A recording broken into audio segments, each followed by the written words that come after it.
Also, dear listeners, a quick content advisory on this one. This does involve discussing second edition's madness rules, some of which are pretty dire. If you ever played a Malkavian in the old World of Darkness days, you know the kind of thing we're talking about. That's going to be starting around the 30-minute mark or so. I do have a timestamp on it so that you know when it's coming, and then the following timestamp for mental fortitude and inner peace is for the end of that, so if you want to skip right past it, then you can. Also, for the first minute or so of that section, we talk a little bit about how 3rd edition, I kid you not, made it so that you could, in fact, acquire the madness suicidal thoughts. No, I'm not kidding. I wish I were. We talk about that for about the first minute of the madness section. So if you think you'll be fine with most of the madness section, but you don't want to hear about that, then when you hit the madness section, click ahead until you've gone forward a minute, and then you'll be past it. Also, dear listeners, here is future Rachel coming in after this had already been recorded and posted and ready to go and everything to remind you that our fundraiser for the Capital Area Food Bank is still live.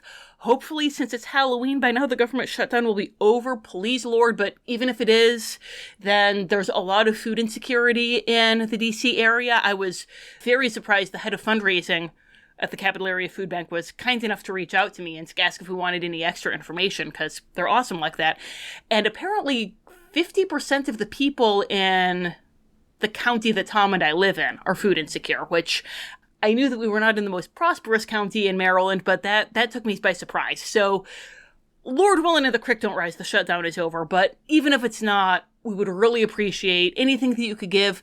At the time of recording, we are at $260. Thank you so much to everybody who's already donated. That means that we get an AMA where everyone who's donated can submit questions. We get a book club of dread about one of the Hot Blood books. I am thinking the 13th one because it has some real gonzo stories in it. And we get a horror movie minisode. So we are $40 away from streaming some of either Straw's Possession or Stone Prophet. So we know you can do it. I believe in this so strongly that I am going and recording an extra add-in so that I have to redo all the timestamps. So please make it so my sacrifice isn't in vain. Enjoy.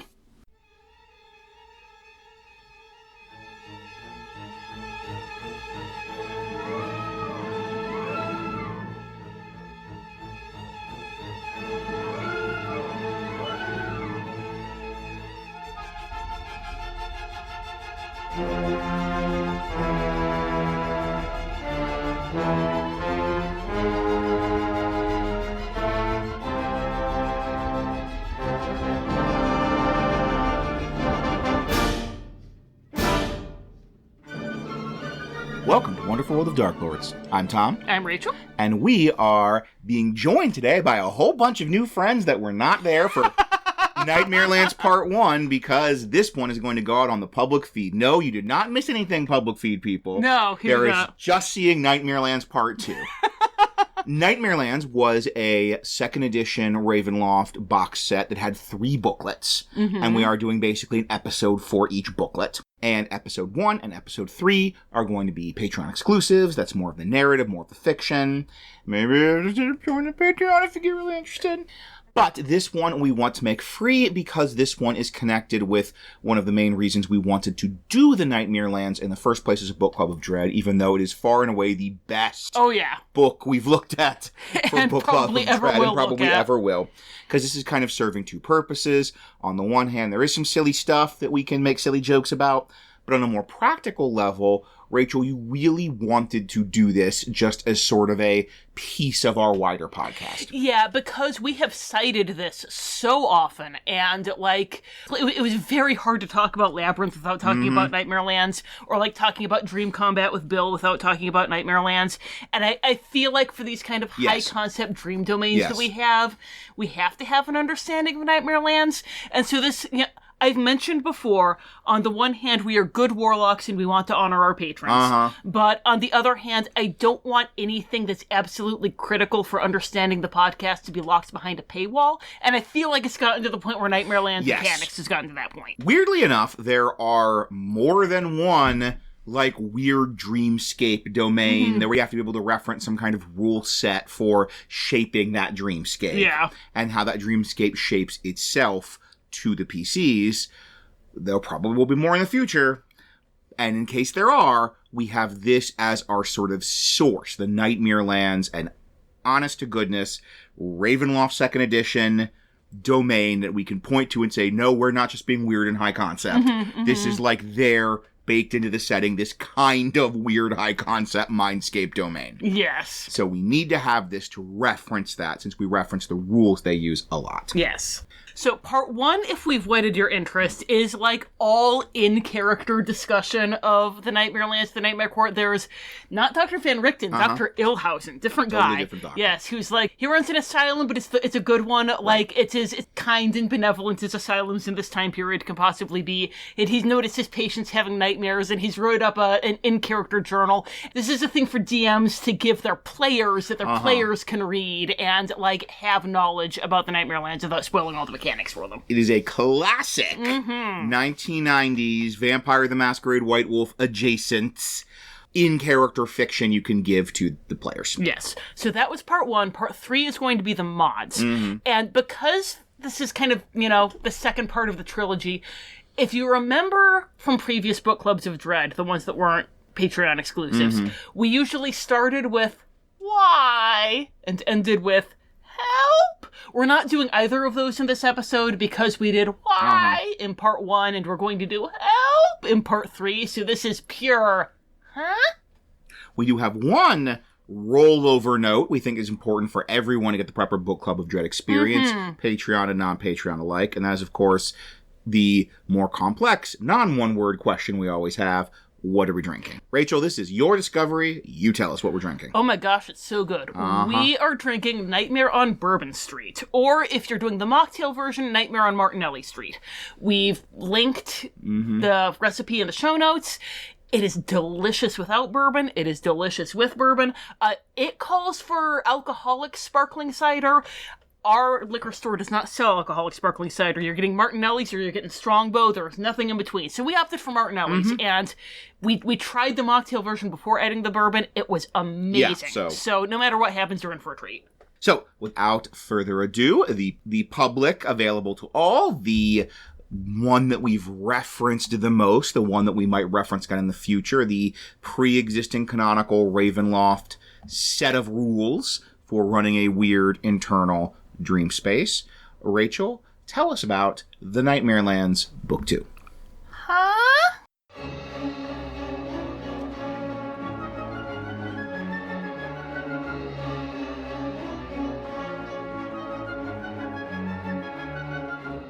Alright, so book 2 is called The Rules of Dreams and Nightmares. Okay. Which sounds like it should be written by Sarah J. Maas, Yes, but right. it's not.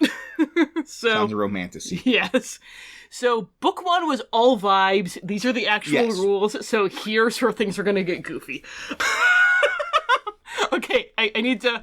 It's been a while since I read this and took notes because you've been meaning to do this for a while. Yeah. I just looked at my notes and saw that the first sentence here is goofy-ass opening fiction. Yay! Speaking of my favorite kind of opening fiction. Speaking of goofy-ass, guys, real quick, as a reminder... Book Club of Dread is PG-13. We're going to bleep the F-bombs on the main feed, but there are going to be other swears, so if you usually listen with your kids in the room, don't. We're going to say butts and farts. We are going to say butts and farts. Protect their tender ears. So we have our opening fiction. Thorin sets his sword aside and collapses atop his bed. The Icarus blood of the harpy flock he battled a short while ago stains his sword and the armor he still wears. He's too tired to care, too sore to bother cleaning them now. It goes on for... Sure, yeah. He's fought the harpies and he's lying there in his Icarus armor. gunk. Yeah. He hears cackling outside and it must be more harpies. I know. So he runs outside and he checks on his companions to get them to fight. But they're all horribly dead and mutilated, just like the people he had found in the harpies' nests in like a previous whatever that gave him PTSD. Yeah. All of his friends and all of his villagers and everything, they're the ones who are in the harpy nests now. And then he realizes, like, he's got his sword that's still covered in the Icarus harpy blood, and he realizes the cackling is actually coming from the blood on his sword. Wow. The blood on his more like sword. burbling. That would be more like burbling. And it like oozes down his sword and starts dissolving his hands like acid. Okay. And he wakes up and he's like, Yes. just a dream. And then he looks down and his hands are all acid and dissolved to the bone still. And then he wakes up for real. Yes. So, I love it. Somebody read Sandman and was like, oh yeah, eternal waking, buddy. Yes. But I'm sorry, guys. Neil Gaiman sucks. Yeah, we hate him, but Sandman's clearly an inspiration. He's clearly an inspiration for this, right. It's like with Strixhaven where we had to keep mentioning Harry Potter. Right, we have to keep mentioning Sandman because that is like, this was from the late 90s. Little recap of the episode 1 stuff. This came out about a year after Sandman finished its run. Clearly, huge influence. But Neil Gaiman, you're the worst. Bite me. Okay, so then we get to chapter 1, Dreams and Nightmares. And I love when people wake up from nightmares and go. So it's all like, what are dreams? There are some who believe that they're visions of the subconscious and your mind working through the day. But it's AD&D, kid. Right, That's not what dreams are at all. Absolutely, some sort of chart got rolled on. Yes. Percentile, possibly. So it's like, that's what most people think it is. But really, here's what dreams are in AD&D. Where do dreams take place? To answer that question, we first need to understand the nature of the multiverse. Oh, wow. Then it starts getting into all the Spelljammer, like, crystal spheres and this and that and the other thing. And it says, we've got the ethereal plane, and there's the border ethereal. Good lord. And then there's the wall of color, which separates the border ethereal from the deep vaguely ethereal. aware of that being a thing. It's a rainbow and ethereal mist where dreams occur. The exterior of the wall of color, the true boundary between the waking world and the dream plane, is known as the veil of sleep. In common dreams, only a dream self can cross the veil of sleep and enter the extra-dimensional space of the dream plane. And then planar travelers just go through it. And then inside the dream plane, dreamers participate in separate and extremely personal scenes of their own creation. Blah, blah, blah. You can't, see the dreams or anything because they're all slightly askew. So if you're, traveling around the border ethereal, you can't just go over and look at people's dreams. You have to do all of your, Nightmare Lands Dreamwalker shit if you want to do that. This is the problem. They've, locked in this whole cosmos. And then you have to have those weird, okay, so wait, so if I cast astral travel, I can just go bop into people's dreams. Yeah, God, no. We could just play Changeling to Lost and be a Neuromancer. No, you can't, because of magic. No, we've established, deep in the setting, that dreams come from the rainbow colors or whatever. And it's also planar travelers can't go to dreams for reasons. Yes. For reasons. And then... getting in front of that. All right, you ready for AD&D? Yes, I absolutely am. Every level of reality oh boy. has a rating from 1 to 4. Yay. Oh, good numbers. So most dreams are level 1. Dreamscapes, like in Dreamscapers, are level 2. Reality is level 3. And level 4 is hyper-reality. Hyper-reality. Yes. Ooh. And then dreamscapes are bubbles in the wall of color, like the bubble that Sarah was trapped in. We mentioned that that dream bubbles reminded me of the Nightmare Lands. And as the dreamscapes are bubbles that you're trapped in. But this is a legit cool thing. The reason the Nightmare Lands are so weird is because they have levels 1 to 3 going on simultaneously in the plane. So it's sometimes you're walking around in a reality, sometimes you're walking around in a normal dream that can't affect you at all, and sometimes you're walking around in Nightmare on Elm Street, and you never know which one you're in until it's too late. That's pretty good. Yeah. And it gives the analogy of a web cast from the Nightmare Lands to the walls of color, catching dreamers, and then the sustenance travels along the webs of the Nightmare Court. So, they catch you in the web, and then they, pull...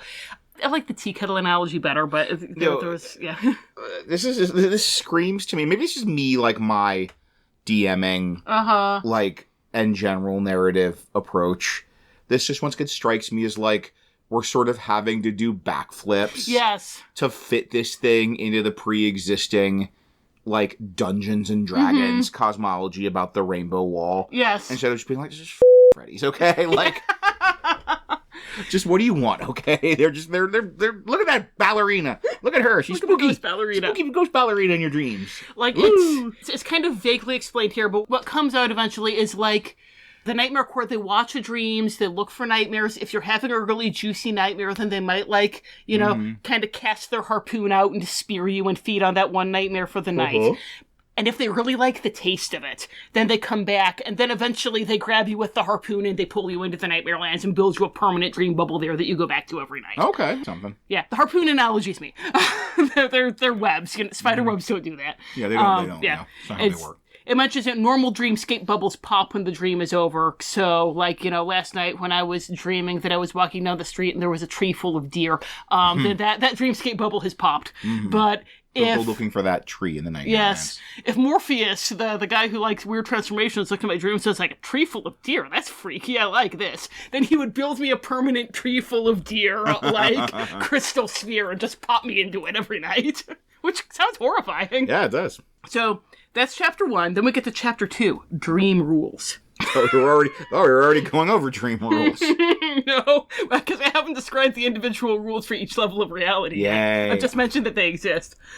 Okay, so this is when we're going to get into the stats and how, what happens with people's stats and the dreams. So I think now is a good time to introduce our adventuring party. Yes. So, for those of you just joining us, we mentioned this at the end of the episode 1, and that is, Rachel mentioned earlier, there is this included adventure. And, which, good for them, it's a good thing, it's a product better. But we're like, okay, we could just describe the adventure by taking a page from Mega Dumbcast. It's much more... Hi, Chris, we're copying your homework again. Yep. So, we thought it'd be much more fun when we go through that adventure to go through kind of with a theoretical party and almost do a sort of jointly narrated actual play in miniature, decide what of our PCs is going to go for what plot thread and what's going to happen and roll on the charts to see what happens to individual and kind of have those sample PCs to track through the adventure. And if you like that aspect of the episode, go listen to Mega Dumbcast. The past couple seasons, he's been doing that all over the place, and it's been super fun. Yeah. And this also offers us a wonderful opportunity, not just to be a better, more funny episode 3, but also to check off some Disney and Pixar movies from our list. Like we said, this is Rachel's idea. This is a wonderful opportunity to take a couple of these Disney and Pixar movies that we've looked at and said, I have no idea how to get something out of this, and get this out of this. Yes. So we can at least, tentatively, semi-say, check, we covered that movie on our podcast. Yes. So there are rules for fighter classes, wizard classes, cleric classes, priest classes is what we called them back in the day, and rogue classes. And then within the rogues, there are separate rules for bards. So that's our party of 5. Going back to the 90s. They also have rules for psionics, but I don't understand psionics, guys. I'm sorry, I never have. Can go far to butt. And I can't think of a Disney psionic off the top of my head. So for our party, for our wizard, we have Ember from Elemental. Yes. Because she's an artificer. Yes, she is. She is a fire genasi artificer. Yes, she is. Now, artificers did not exist in 2nd edition, but they're intelligence casters, so I think she'll work just fine as a wizard. Then, for our rogue, we have Nick Wilde from Utopia. And he is a Tabaxi rogue. Yes, he is. Because there's no fox people. No, there are not. Why don't you handle the other 3, because I'm going to be talking a lot. All right, so, as Rachel mentioned in episode 1, weirdly enough, bards and rogues do have different kind of tracks. Generally, they kind of are the wizard classes, the cleric classes, but... And bards were considered a rogue class, but here they're they have magic. They're going to be different in Dream Worlds. But for our bard, we have a Loxodon entertainer named Dumbo. Yes, he is a clown. He entertains people. And then for our sort of fighter class, our fighter sphere, we have a werebear barbarian, a werebarian from the film Turning Red, May. And then finally, for our priest/clerics class, we were going through the movies we wanted to hit, and that helped us narrow it down. We're we want to do Elemental, we want to do Zootopia, we want to do Turning Red. We don't see domains necessarily from these or Peddler's Tales jumping out at us. And we're we'd love to do something with, Finding Nemo. And originally, we were planning to have a Triton named Marlin, but then you had a better idea. Yes, because we were okay, so I guess Marlin's the cleric, because that's all that's left, and he does have Team Mom energy, which is the cleric thing. But then we realized, no, that movie's not giving us a cleric, it's giving us a druid who uses speak with animals to speak whale. Well, yes, so Dory is our Triton druid. And she has int as her dump stat. Yes, she does. And that's how her player chose, that's how Ellen chose to roleplay. Yes. Dory's like 8 int. Her -1 int. But she can speak whale. She can speak whale. Okay, so when you're in dreams... I'm excited. This is all new to me. Like Marlin, we are on a voyage of discovery together, dear listener. Have fun, Nick and May. When you're in dreams, sucks to be you. So your dream stats, constitution, and your mental stats are the same. Your wisdom, int, and charisma are the same as they always are.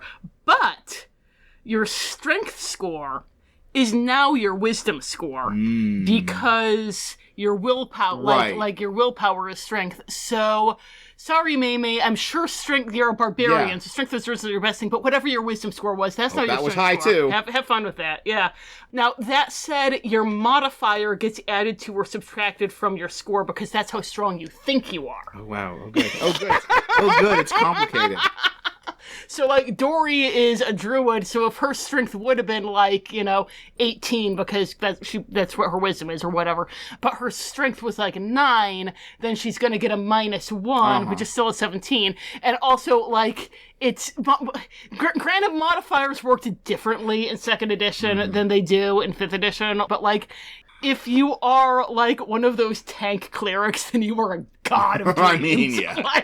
You're a dream god. Yeah. Possibly of the god of dreams. This is you have 2 options here, and one is to just be it's exactly the same stat block because no one wants to do math right now. And it's it's your psychic projection of how strong you believe you are. And the other is to just come up with some weird bespoke, your charisma score is your dexterity, and your int is your constitution, and this seems like kind of a worst of both worlds. Absolutely. It's no, we're switching your stats around, but also, yes, 100%. We're not even just going to have the simplicity of your wisdom score is your strength score, because it's the strength of your wisdom, how wise you are in dreams. In dreams, the wisdom is true strength. And then it's the same with your dex and your int, because your int is your mental agility. Sure, yeah. This actually works out pretty well for Nick, because, Nick is a face rogue. Nick's fine. Yeah.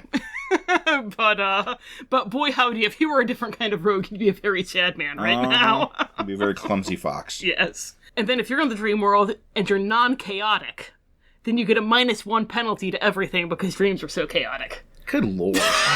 Good lord.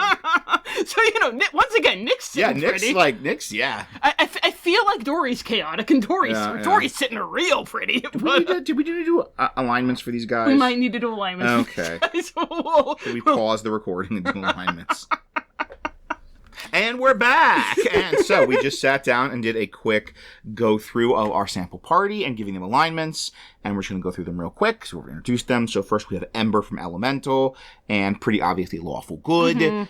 She has this strong sense of duty, this strong sense of obligation, and in most of the movie is perfectly ready to sacrifice her sort of personal happiness and ideals to fulfill what she sees as her filial obligation.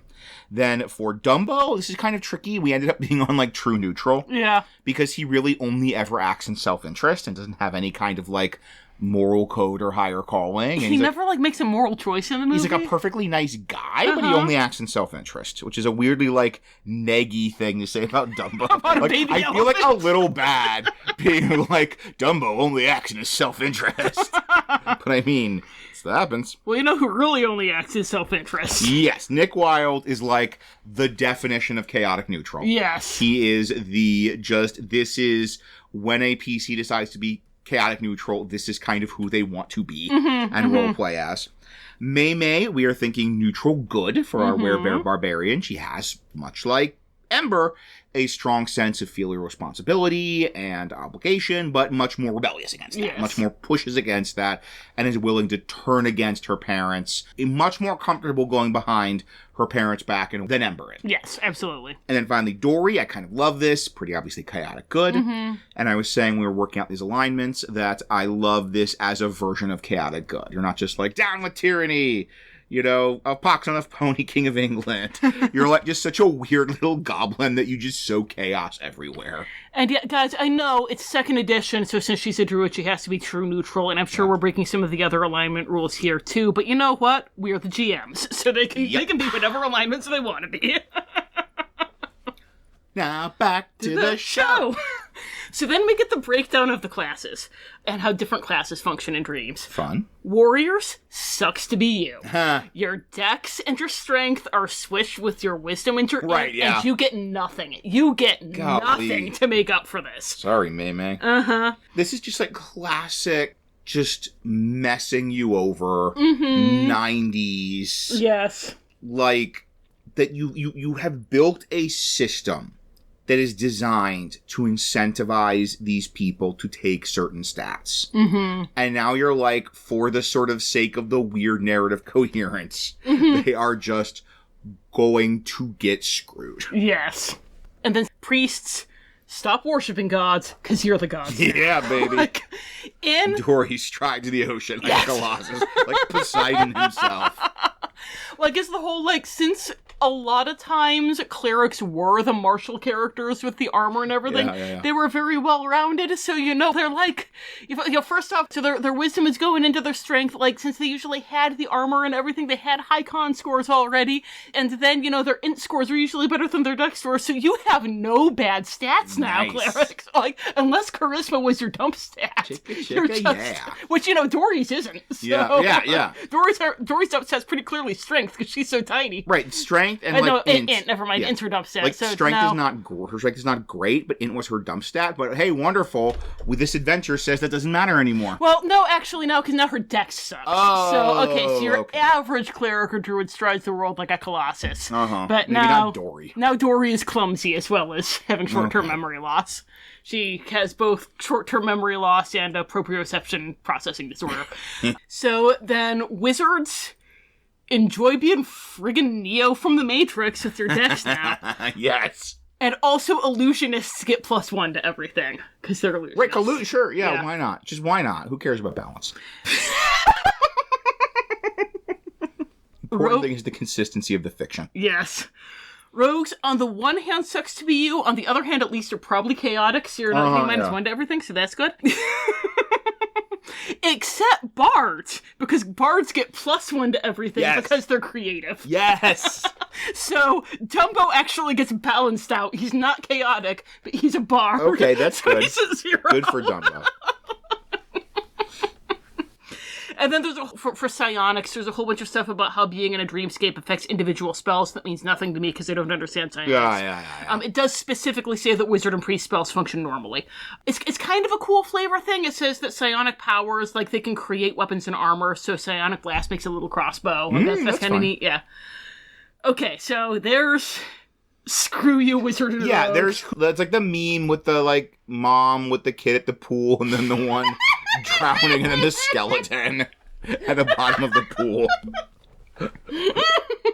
There's a favorite kid. There's a couple favorite kids in this party. Oh, yeah. There is, take this party, and the game will rank them in terms of who gets Christmas presents and who doesn't. Just every time Dory reaches into her pocket, she finds a reason to yes. It's only getting worse. Okay, so then we're going to talk about levels of reality. Honey, when I told you about the 4 levels of reality, were you disappointed that we didn't get detailed rules on each one? I was hoping for some kind of chart. Charts will come later, Yay, I promise. Okay. Okay, so levels of reality. The rules for level 3 is just it's the rules of Dungeons and Dragons. Because it's the world. Level 1 is regular dreams. We get the exact percentage chance that your dream is going to be vivid enough to change your mood for that day. What is the percentage chance that you have a bad enough nightmare that you're just out of it all day, or a good enough dream that you're D&D will tell you. No, I love, that's the most D&D thing in the universe. I love this stupid game. It's in the Ghost of Saltmarsh, there's the how was the catch? And you can roll on a chart and that adjusts the mood of the town. My very favorite roll in any D&D anything is going to be in book 3. I'm just going to leave that teaser right there. That's basically all there is to level 1. Level 2, buckle up. We're in here for a while. Oh boy, yeah. Because that's what this whole book is about. Dreamscapers, yeah. Dreamscapers. So, level 2's dreamscapes. If you die here, you wake up mentally scarred if you wake up at all. Yeah. If you die in the dream, you die in real life. Yeah, everyone knows that. Yeah. Dreamscapes collapse when you wake up, except if you're in the Nightmare Lands, if they built you your, like, permanent dream bubble. So, like, even if you're dreaming vivid...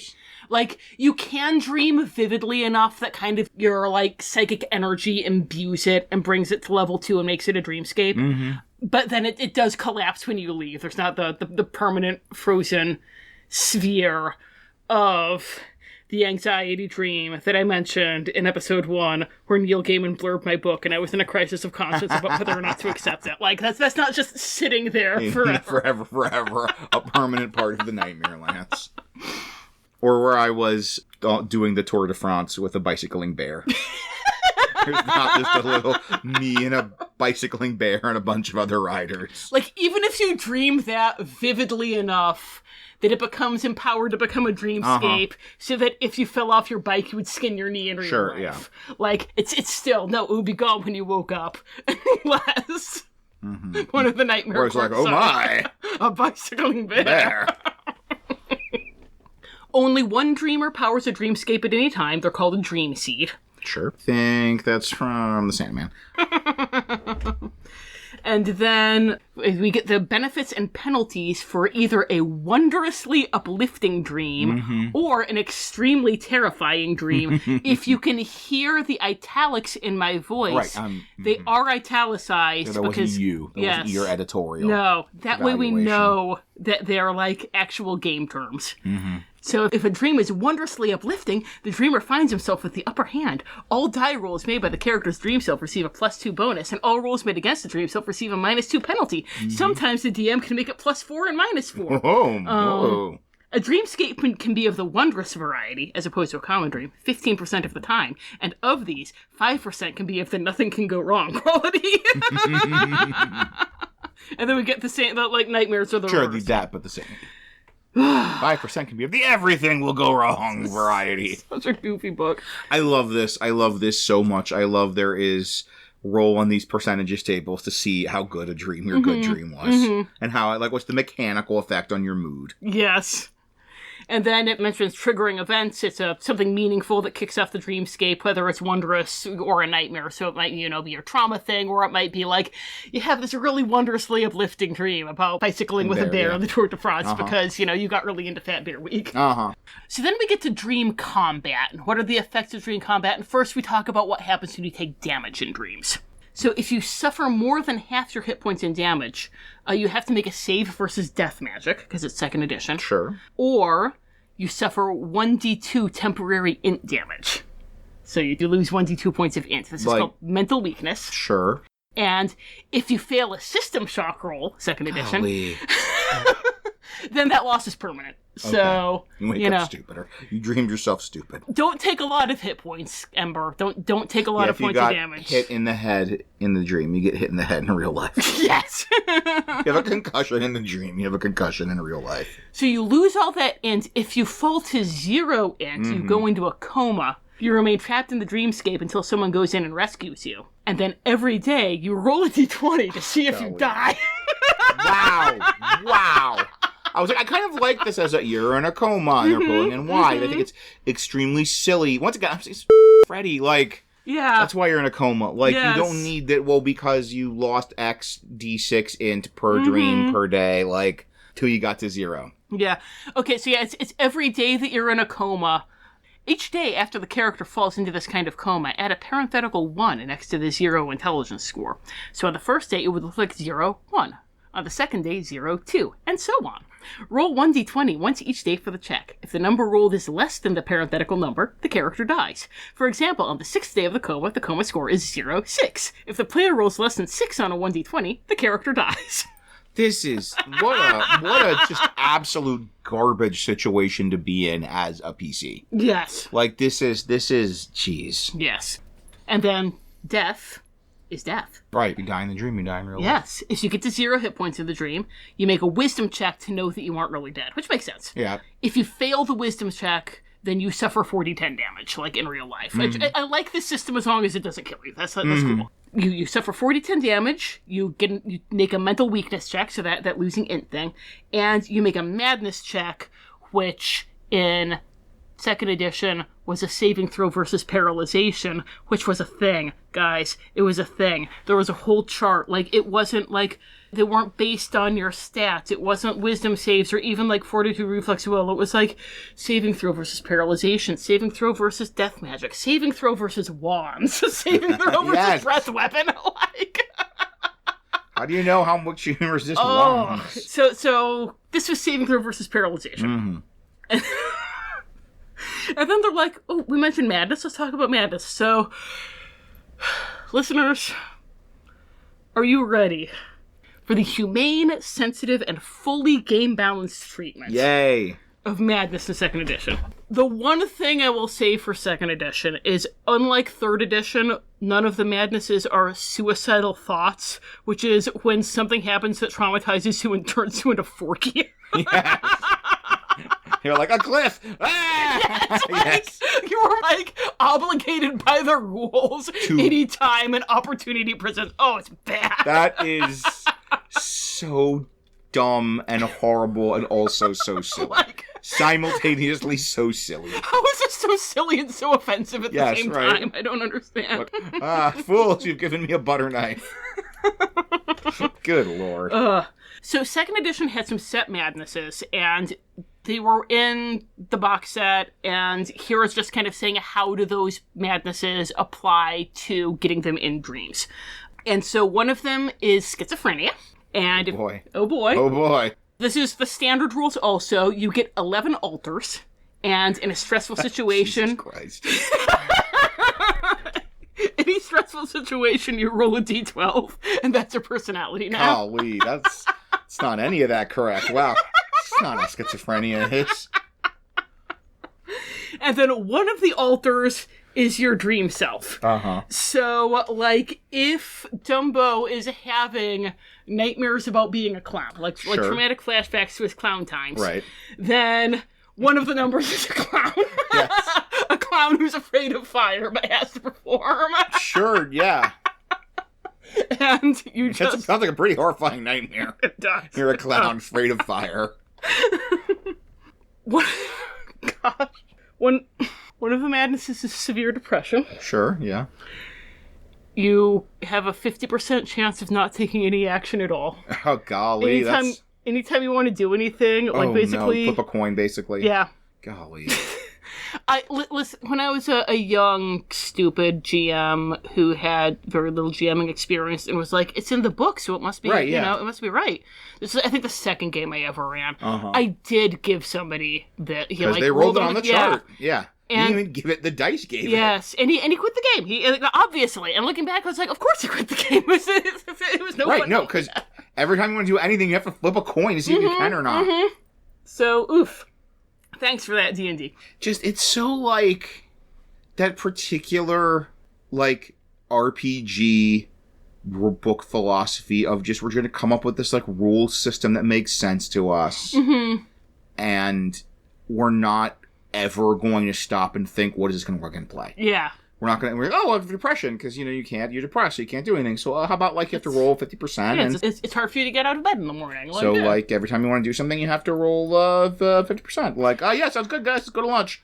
Nailed it, locked it in. I guess I kind of appreciate, like, this is what depression is actually like. It's not like you're crying all the time. Yeah. It's, you can't bring yourself to do anything, but... But once again, they weren't like, okay, so let's before we go to lunch, let's take a step back and, like, would that be fun to play, though? Like, no. What would that look like in a like, let's say this campaign, and then I roll badly on a chart, and now every time I want to do something, I have to flip a coin. Yeah. And if I get a tails, I can't do it. That probably would suck a lot. Yeah. So maybe let's come with you flip a coin, you hit root tails, you burst into tears.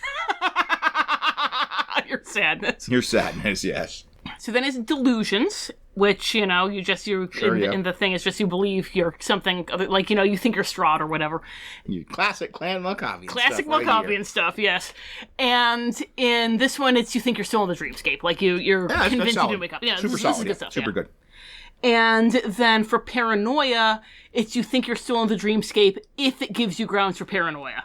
So, like, a little spoiler, part of why we picked these characters also is because they map well to some of the members of the Nightmare Court. And, you know, with the Rainbow Serpent, he makes people afraid that everyone's going to betray them, much like Nick Wilde. Right. So if Nick Wilde is having this nightmare, issues, yeah. about his time with the, what were they? I don't know, Scouts. The Wilderness Scouts, or, yeah, the wilderness must be explored. And then he would, you know, wake up and be convinced that everyone was trying to turn on him. If your dream doesn't have anything to do with paranoia, then this book is not going to help you at all. Like, good luck connecting it to the dreamscape, because the only advice it gives you is, well, you're either going to dream that everyone wants to betray you, or you're going to be convinced that everything is extremely flammable. And those are the examples it has. So, you know, I guess in Dumbo we're okay. Yeah. Amnesia, oh my gosh. Okay. Credit where it's due. Amnesia here is so much better than core book Amnesia. Okay, that's because good. Core book Amnesia is you become a 0-level character with no skills and you roll an God! You roll an alignment at random. This is exactly the thing I'm talking about. In terms of, they're like, how about Amnesia? Oh yeah, cool. Let's take lunch, guys. We finished the chart. Not like, whoa. Would you like that if that happened to you? You've played Dungeons and Dragons, imaginary TSR writers in the 90s. How would that like be for you if that happened to your PC? They're like, actually, that'd be really bad. Really bad. Yeah, let's take another swig at Amnesia. That's not.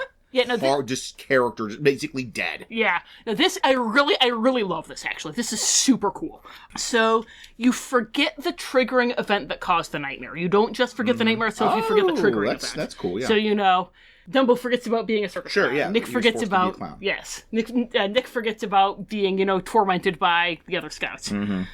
You get a -2 on all intelligence checks because you're not using your full brain. Sure. Like, you're suppressing everything. Makes sense. You're, like, kind of staring off into space and trailing off. And And then, like, if something happens, either something really stressful or something that, like, puts you in mind of the triggering event. So, like, you know, if Nick passes by a bunch of jeering herbivores. Right, yeah. Or, like, Dumbo sees fire or whatever.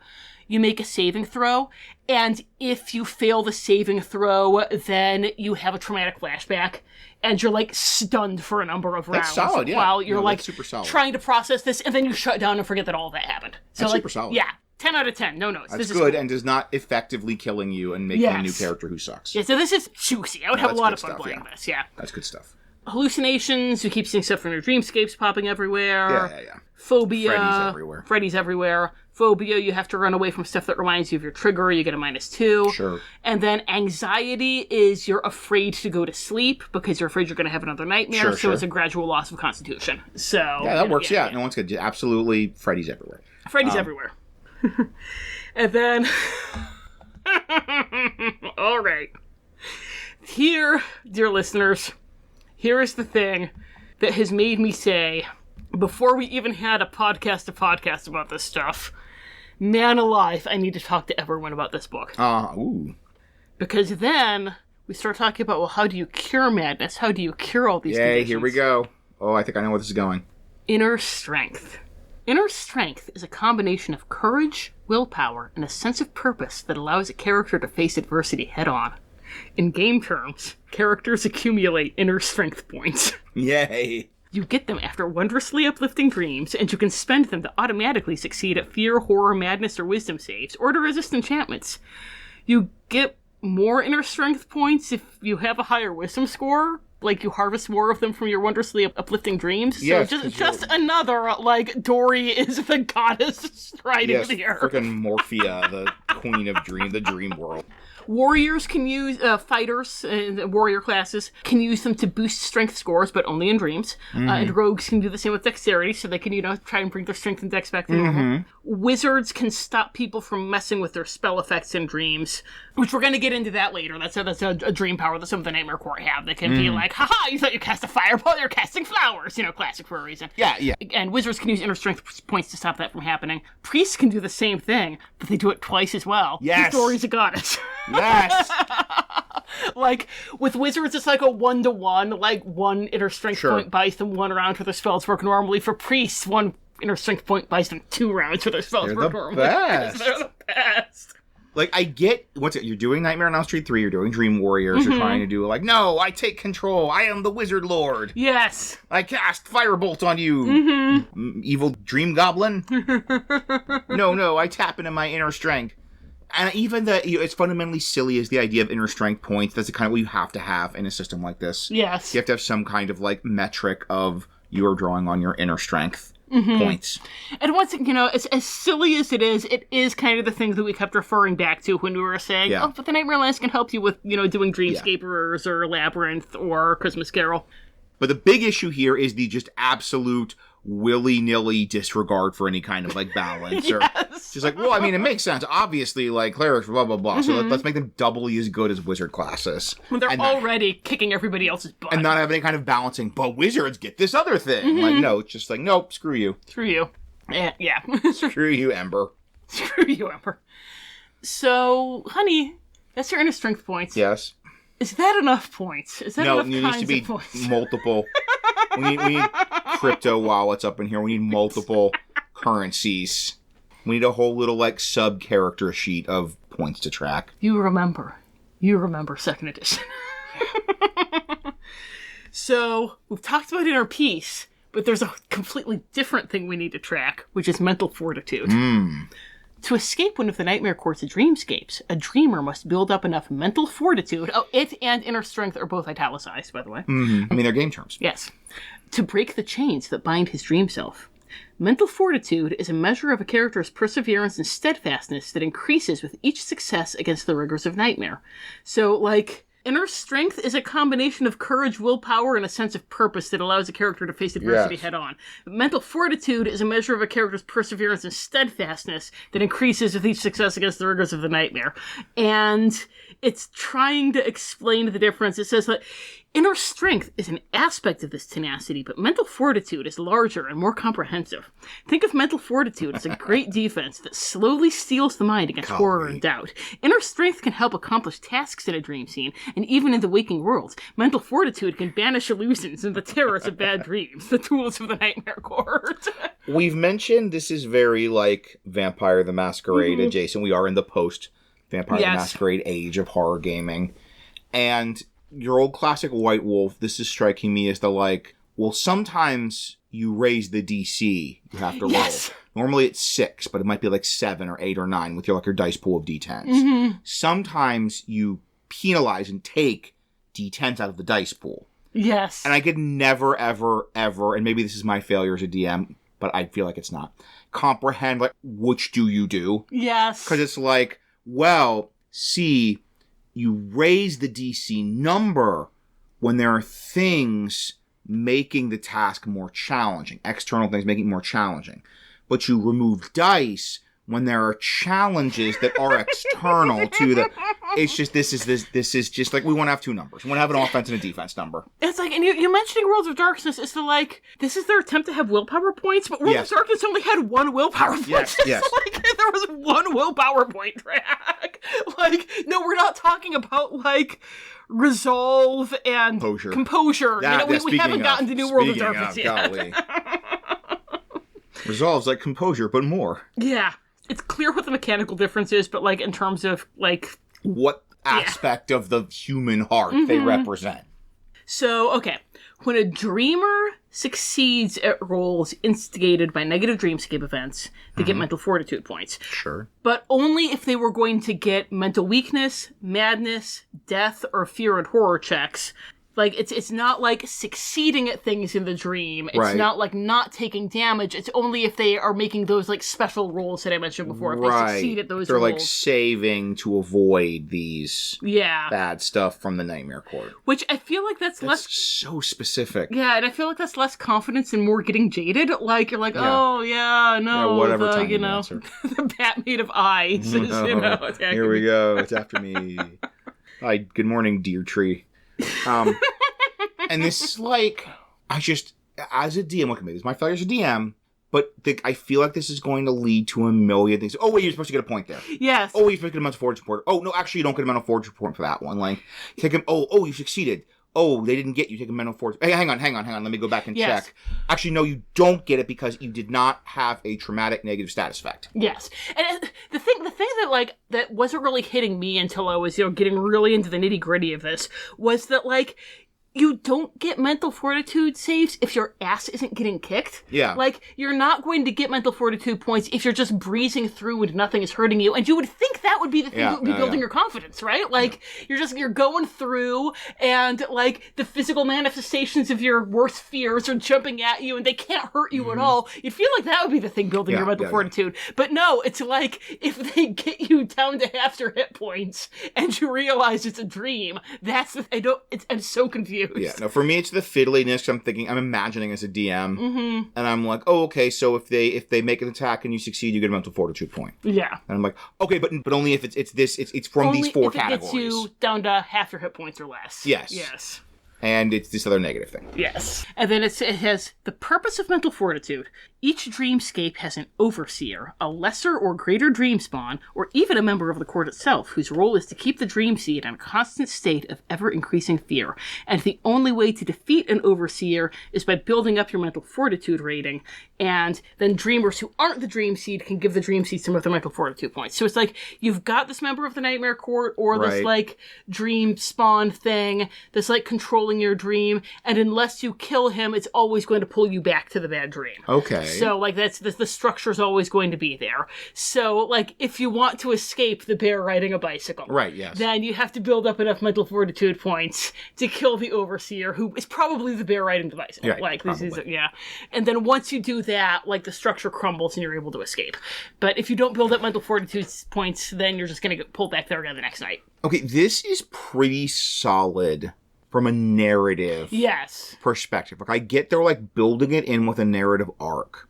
And this is actually making me kind of think about, okay, they sort of want you to have that, like, you have to have multiple traumatic iterations of the nightmare before you beat the bicycling bear.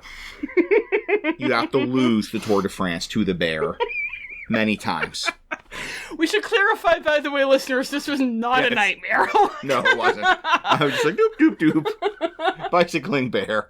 Unlike my dream that Neil came and blurbed my book, and I was like, oh no, what am I going to do? Am I a good person? I'm about to find out. And I get they're, like, kind of using the rules to... This makes me a little more sympathetic to them.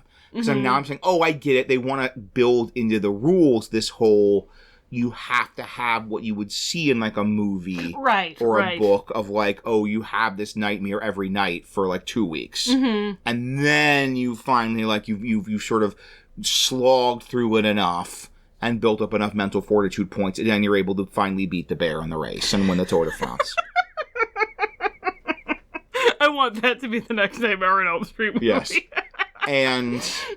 Like, I still think it's way too fiddly, and it's going to lead to a lot of the DMing. Oh, wait, you're supposed to get one of these. Or, oh, actually, no, you don't get one of those for this one because it didn't have this thing. But, like, it's that whole trying to build a set of rules that is going to give it a particular narrative arc, which I respect. Yeah, and the stuff with them, we're going to get into... in the next section when we talk about the currency of dreams. We're going to get into some of the things that you can use mental fortitude points for.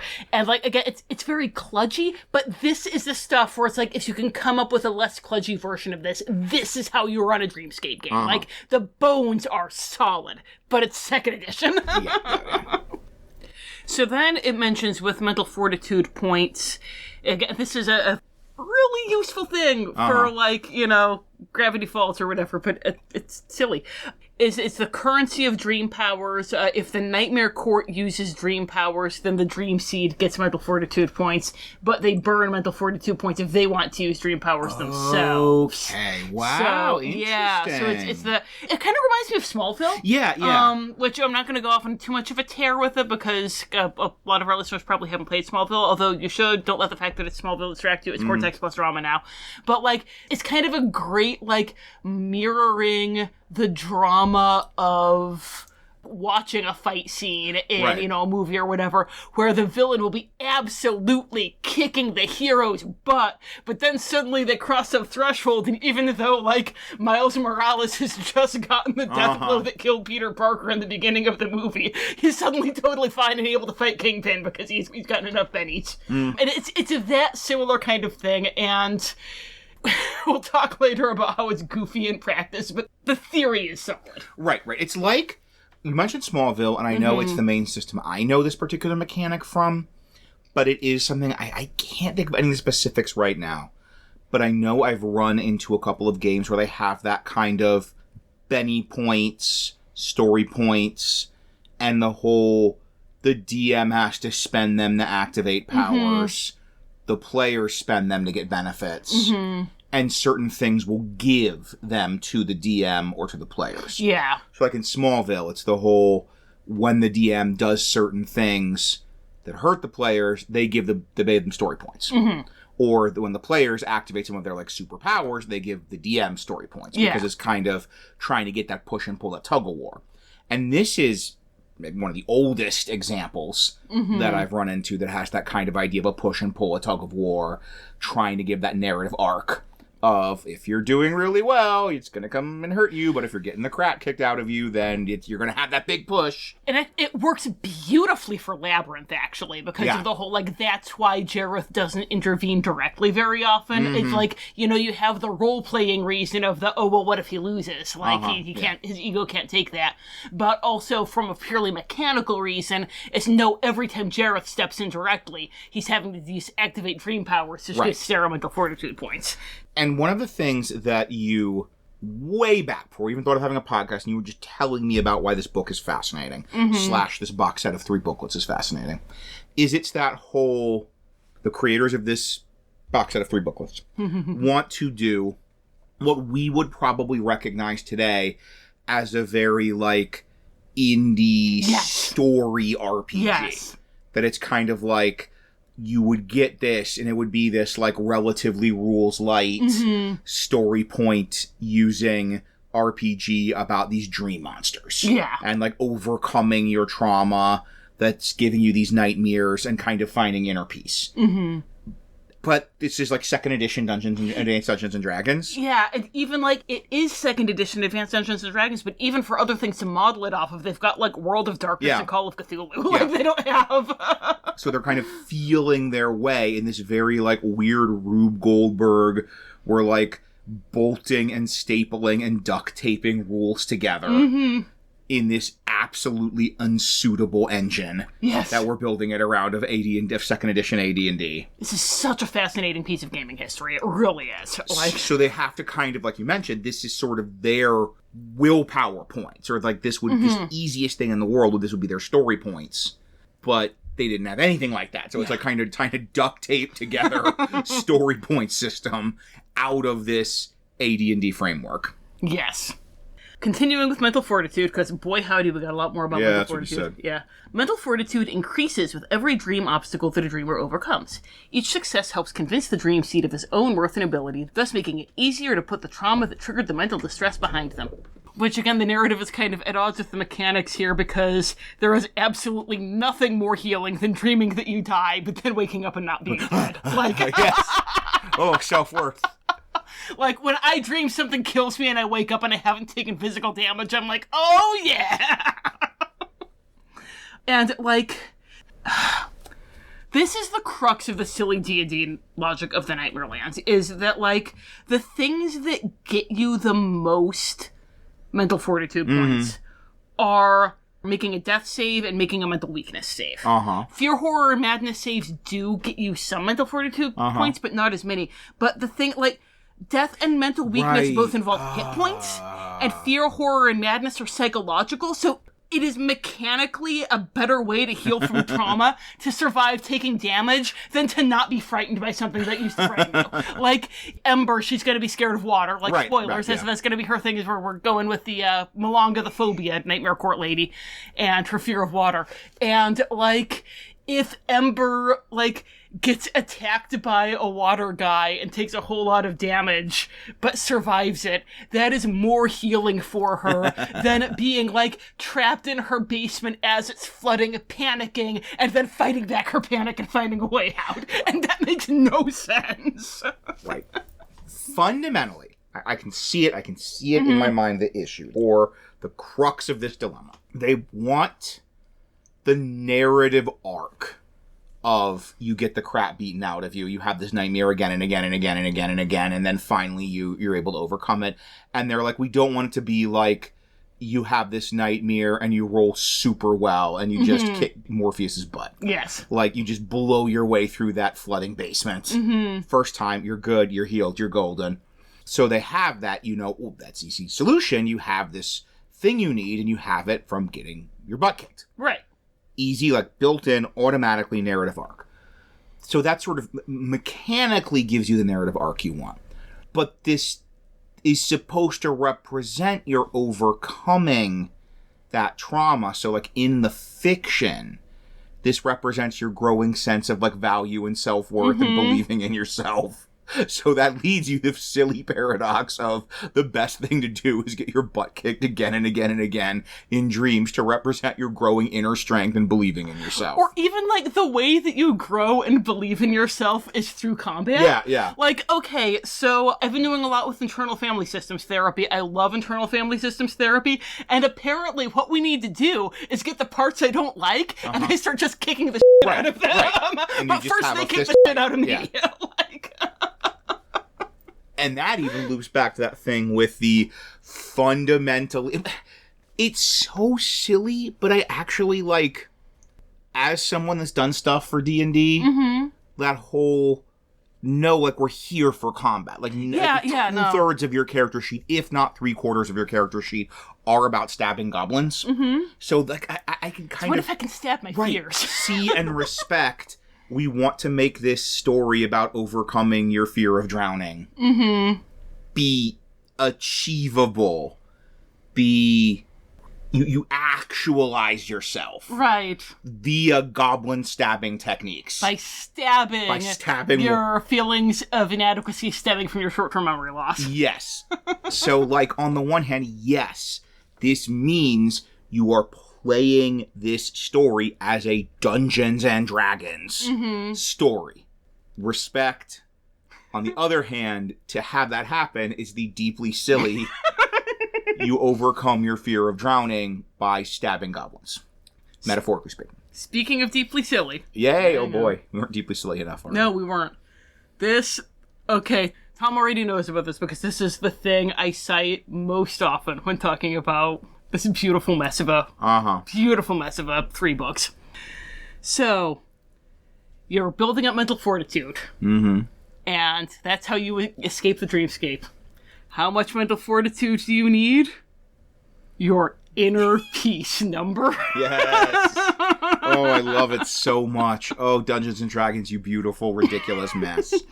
Only when a dream seed's mental fortitude rises high enough does he have the inner peace necessary to put his fear behind him and defeat the Nightmare Court.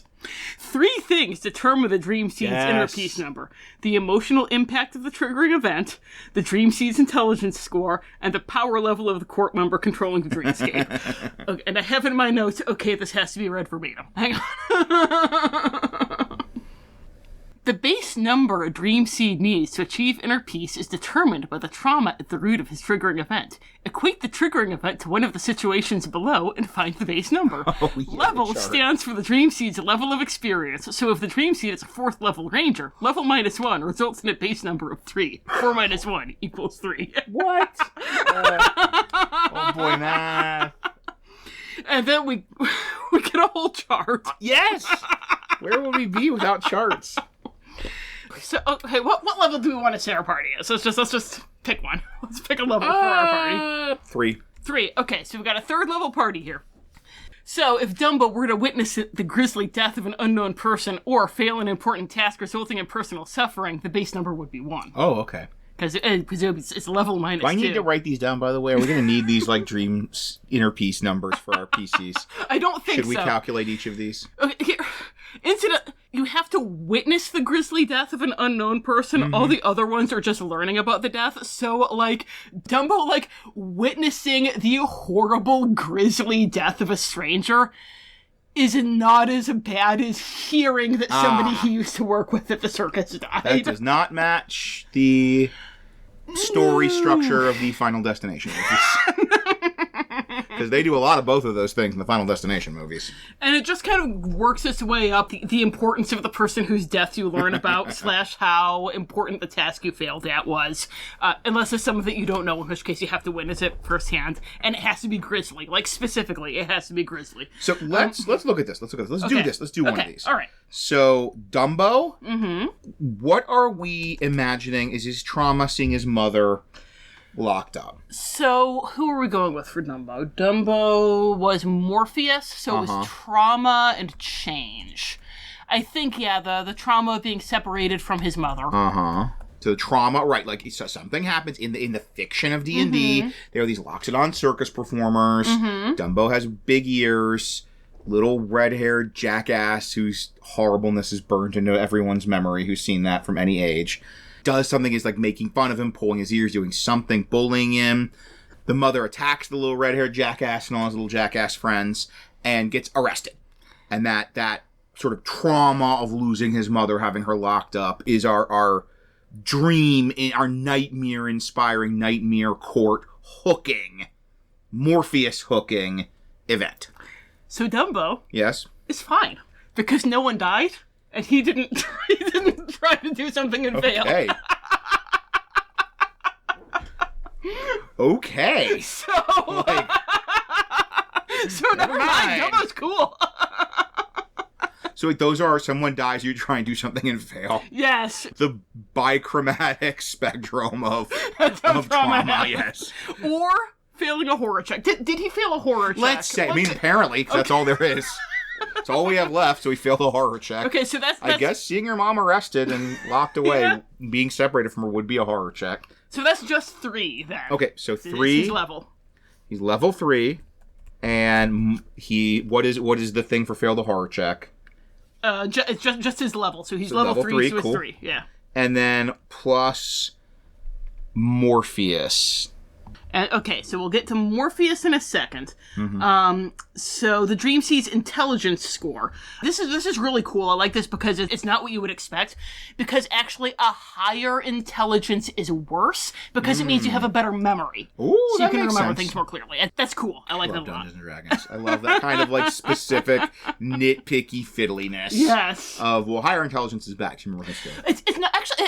This is actually great because not only is it because, like, clearly higher intelligence is bad because it affects your memory, but also it means you just straight up add the intelligence score. Yes, gosh. Because a higher number is worse. Right. So having a higher intelligence score is worse than having a lower intelligence score. So I'm imagining a 11 for Dumbo's intelligence. We're imagining not a full dump stat, but he's a bard. He's a performer. In the movie, once again, we are being so neggy on Dumbo. Right, like, what did Dumbo ever do to flying blob. And he's just like, no, Dumbo has very little personality. His mom and Timothy Mouse carry that movie. Possibly crippling addiction to whiskey bucket whiskey. But yeah, so I'm doing an 11, which once again feels weird insulting this sad little baby elephant, but you know, I think that's like very fair. 11 is very fair. 11 is very fair. Dumbo. Yeah, no. Ember and Nick are in trouble. But... Yeah. And then we're going to get later the score for Morpheus, so we will revisit. We currently have a 14. Half the hit dice of the member of the court feeding off the dream. Let me check that real quick. I'm on page 64 right now. Good lord. Half the hit dice. But just give me a number. Make me flip to the back. Yeah, right? See, because then it wouldn't have this. Yeah. They could have had another chart. I'm trying to give you charts, Nightmare Lands. Okay, so Morpheus has 12 hit dice, so plus 6. So that's our total, right? Yes. So this is, what's the name of this score we're calculating again? This is his inner peace number. His inner peace number is 20. 20. Dirty 20. So Dumbo needs to get just the 20 mental fortitude mental points. fortitude. Gosh, so many names. There's so many like not proper nouns in this. 20 mental fortitude points. Because 20 is his inner peace score. Yes, his inner peace number. His inner peace number. Write that down so I don't make that mistake again. That's embarrassing. And because, I mean, score implies that you've earned it, whereas number's the goal. So, right, the inner peace number. He needs to get 20 mental fortitude points by just getting the crap kicked out of him regularly. By just night after night of jeering clowns and fire. And his mother being locked up. Okay, so here's my sweet summer 5e children. If you're second edition, you can just skip ahead a couple minutes because you've already read this. Like, you've read this kind of thing before. But my sweet 5e summer children, this is what it would have been like if you were 30 years older. All right. Putting it all together. Oh boy, this is going to be good.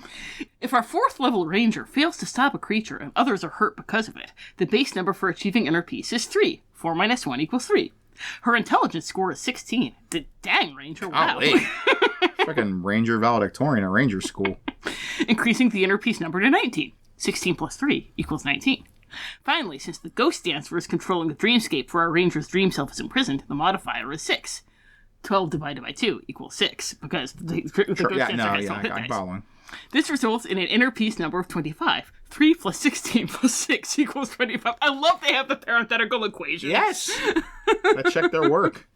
When the dream seed earns enough mental fortitude points to equal the inner peace number, then she can start breaking the bonds that hold her in the dreamscape, and thus defeat the dreamscape's overseer. I appreciate they had a summing it up example. Yes, They're absolutely. not always that courteous to us in some of the older material. Yes. Also, the weird, other than spending mental fortitude points to activate dream powers, there doesn't seem to be a way to lose mental fortitude. Like, I kind of get that if you're going for the narrative arc of, like, you're building toward this climax. Like, on the one hand, I get that. Like, I understand it narratively, and I understand it when there are PCs, but it means that, like, non-narratively, if a member of the Nightmare Court uses their dream powers to mess with you enough, then they just lose automatically. Let that be a lesson to them. Yeah, exactly. You can't get too greedy. You can't get too greedy.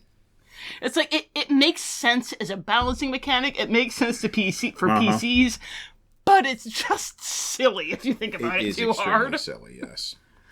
All right. So, just in case you forgot where we were, those are all the rules for level 2 reality. Oh, God. Now we get to level 3 reality. Oh, good Lord. That's just the world, right? Yes, that's reality. Which mercifully is not belabored. The rules of Dungeons and Dragons. Mercifully is not belabored. It's just like, it's reality. The end. It's like 2 paragraphs. It's great. Okay. And then level 4 is hyper reality. No, we're not going to give you any specific examples of what kind of places are level 4. Oh, golly. This level of reality isn't common, but some claim that it can be found in special areas of some planes. Wow.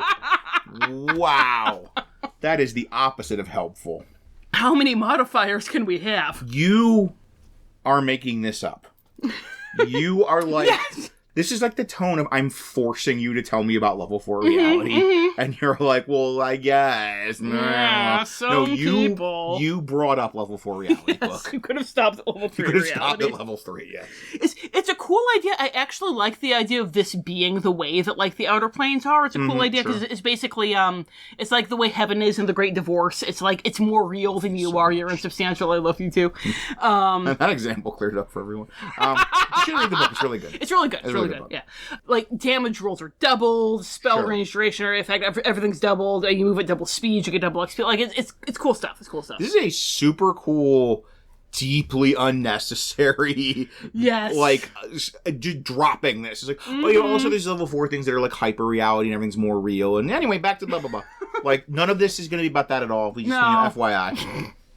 Like, that's a whole book right there about hyper reality. I want to do hyper reality. I want to be superheroes.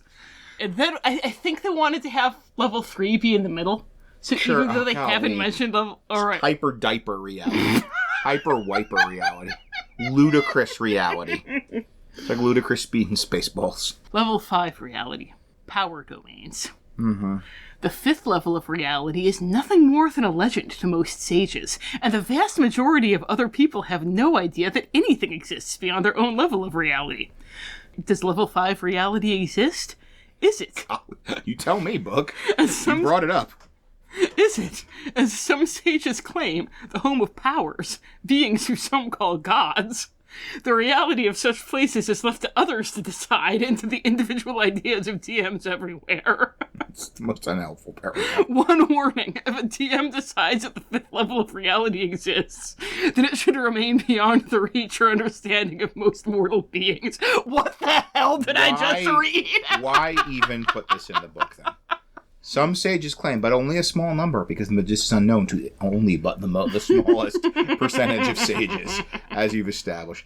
That is deeply silly. It's so silly. And, like, all you had to do was be like, level 4 reality is the, like, outer planes. Mm-hmm. And then level 5 reality is the, celestial and infernal outer planes. Mm-hmm. Or even with, again with gods. Just flat out say gods exist in level 5 reality, we cannot understand it. Yeah. Just it's the level of reality that gods exist at. Yeah. Or like gods or like demon princes exist at.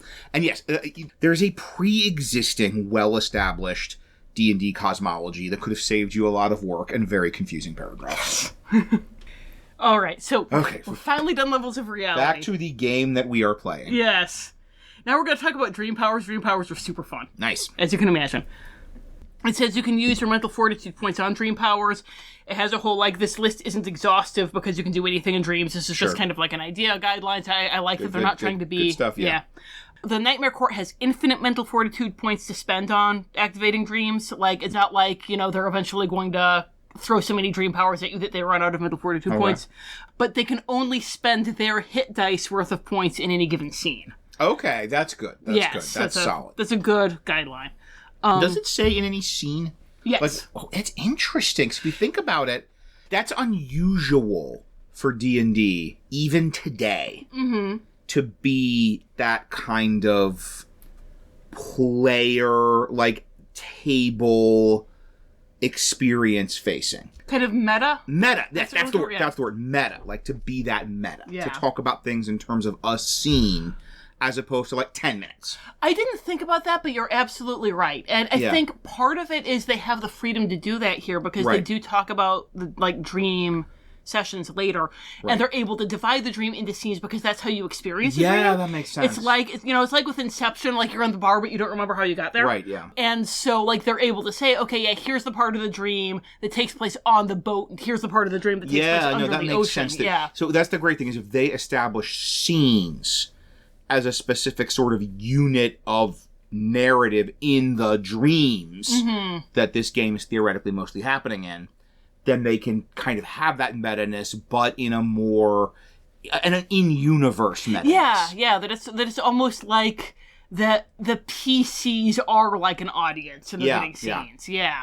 Or that I didn't even pick up on that, but you're right. Yeah. Okay, I know this has been held up as I'm gonna risk the wrath of the Nightmare Court, my own trauma, and my own inner peace score, that, with 4th edition, they would use those kind of no-nonsense meta terms of, once an encounter. You can use this power once an encounter. Or, the range of this spell is 5 squares. And that's easier. That's good design perspective. That makes things easier for the DM and the players. But a lot of people, that did rub them the wrong way. So in 5th edition, they actively don't do that. Everything is the range is 25 feet, not 5 squares. For some reason, I'm totally fine with once an encounter, but I don't like 5 squares. Yeah, the heart wants what the heart wants. The heart wants what the heart wants. Or they would say, this power's duration is 10 minutes. And that's basically an overcomplicated way of saying for the encounter. Yeah. Because the encounter is going to be 10 minutes. Yeah, there's no way the encounter is going to last longer than that, yeah. And you actually have to do that extra layer of math of, all right, the spell range is 25 feet and it's 5 squares. Okay, cool, 5 squares. But a lot of people prefer that. Yeah. So that's very much unusual in D&D to have that kind of meta let's have the rules admit we're all playing a role-playing game with a map with squares or hexes or whatever. But this is kind of nice that they're kind of coming up with these terms in the whole dream combat thing, and so they can have it be scenes. It lasts for a scene. Yeah, now that you mentioned it, even the whole, like, having the story points is meta. You know, that is a very meta thing, having story points. Right. And the idea that, you know, again, because this is like their dream construct self, not their actual self, that they're able to kind of be working on that meta level because they know that they are in a story. And, like, I guess the member of the Nightmare Court is his GM. Right, interesting. Yeah, Well, I never thought of this before. This is cool. Yeah. And then with activating, getting back to dream powers and how meta they are. Which last for a scene. Which have a certain number of times they can use it per scene. Yes. You just have to think about the dream powers to activate them. They don't have, like, verbal, somatic, or material components. Multiples can be active at the same time. And then they stack / effects or cumulative. They say effects are cumulative since it's 2nd edition. Do they still talk about stacking in 5th edition? Like, is that even a thing? I don't remember. Okay. I think so, in terms of, like, bonuses. Yeah. Like, if you have things that give you bonus to your strength, then they might have specific rules, or, like, you cannot stack this with a bonus to your strength. So bonuses stack / bonuses are cumulative / I'm sorry, guys, I don't know 5e. Then it talks about how to gain dream powers. And I had to read this a couple times to get it to make sense, because it takes them a while to give examples. Sure it does. Yeah. But sometimes a dreamscape has dream powers connected to it. Right. And you can get to those dream powers automatically. Right. No, I totally get what they're going for. Yeah. So it's like we're having Morpheus for Dumbo's dream Nightmare Court guy. And so if Morpheus is your guy, then you can intuitively pick up on polymorph powers because they're happening all the time. Right. Or if, you know, Hypnos with his fear of inadequacy, he's the one going after Dory because she feels like she's inadequate because of her short-term memory loss. So he's doing all this stuff where she gets disadvantage on all her checks, and she can, like, intuitively flip it around so that she's getting advantage on all her checks. Right. If you want to do something else, if you want to, like, be doing polymorph stuff in a Hypnos dream or getting advantage in a Morpheus dream, then you have to, like, study dreams and learn those powers on your own. There's a whole chart for how you learn these, and, like, when you're able to pick them up, you are able to pick them up by level, by class. So that we can continue the theme of Dory is a god. F*** you, Nick, and Mimi. Our running theme. Yes. Those fuzzy sons of bitches can just go f*** themselves. Okay, so, because Dory is able to start learning dream powers at level 5. So she can't yet. She's only level 3. Right. But in 2 levels, she's going to be able to start learning dream powers on her own. She's not going to be limited to what Hypnos is doing. Ember is going to be able to start learning dream powers at level 7, because she is at least a caster. If she were an illusionist, she'd be able to learn them at level 6. Wow, freaking love illusionists. And, Dumbo is also able to learn them at level 7, because he's a bard. And then May and Nick aren't able to learn them until level 9. Wow! So 4 levels Holy after Dory. Crap. Again, my sweet summer 5e children, this is 2nd edition. I ran a year-long 2nd edition game. Like, it was in college. It was the entirety of my sophomore year. Yeah. They leveled up twice, and that was with me fudging. I spotted them. Entire year. Leveled up twice. Entire year, weekly sessions, 5 hours, 6 hours? Probably more like 3 or 4. Okay, but still, it's like weekly sessions for a school year. Yeah. Leveled up twice. Uh-huh. So, oh gosh, because the whole, you have the inherent, this is what's the war between the sort of indie game narrative arc rules and the Dungeons and Dragons of it all. And, like, I really like that there's the intuitive powers for particular Nightmare Core people. Yeah. Because that is the whole, no, we're trying to give you that narrative arc. We're trying to be the you're constantly making me afraid, I'm inadequate, and I'm not good enough, but I am good enough, yes! no, and I'm changing this dream, yes! and I'm taking control, and because that's a satisfying narrative arc of the sort of powers that are the opposite of what the Nightmare Cores are like, everything's changing, why embrace that change, and I change myself into a T-Rex and eat your face, But they're like, okay, but we have these powers, so we have to, what if you want to change it in an inadequacy dream? What if you want to beat inadequacy by turning into a T-Rex? Even, to be fair, we need a chart. Yeah, it's not just that we have these powers, it's also that, I'm in a dream, so I can do anything! Yeah, you want that, so we need a chart. But then why is there a difference by class? Why? Why does that make your life better? Priest classes have higher wisdom, honey. Oh, yeah. And, yeah. No, of course, they're more in tune to the dream powers. Just no, you didn't need to have this. No one would have hurt you. No one would have been mad if it had been everybody has the same access to this. And these rules are the same for everybody. Being a rogue makes you inherently 4 times worse at dreams. At turning into a T-Rex in your dream. Especially because it's Nick Wilde. He's really good at lateral thinking. Yeah, this should be his thing. This should be his thing. Yeah, this should be his jam, is using dream powers to change the dream to his advantage. Yeah. Ember should really be struggling with this. Yeah. Or even, I think it would have been stupid to make it alignment based. To make it be you get it at level, 4 if you're chaotic aligned, but not till level 9. If you that's 5, good God, it's 5 level difference. Yeah. That's insanity. That's insanity. 4 level difference. Okay. Priests are 5 okay. and rogues and fighters are 9, but that's still insanity. That's insanity, but okay, if you're chaotic aligned, you get it at level 5. If you're lawful aligned, you get it at level 9. If you're neutral, it's split the difference and say 7. That's at least something that makes sense in the fiction. Yeah. Of it's because you have trouble thinking, laterally, because you have trouble thinking in the weird sideways, chaos of dreams. If you're a lawful character, I think it's because since they didn't have skills yet. They kind of had skills, but they were very. Not really. It was non-weapon proficiencies, and it was all the goofy fluff skills, proficiency in cooking tools kind of thing. Yeah. So I think it was kind of the idea that, if you're a priest or a wizard, then you have proficiency in Arcana, basically, is what it boiled down to. But it's still dumb. So, okay. We said that Dory is a god, and I just looked ahead to how you learn dream powers, and never mind, Dory's not a god. Dory is f***ed. So, okay. If you want to learn dream powers, then you go into the dreamscape, and you try to study the power. You spend 1,000 XP times your current character level.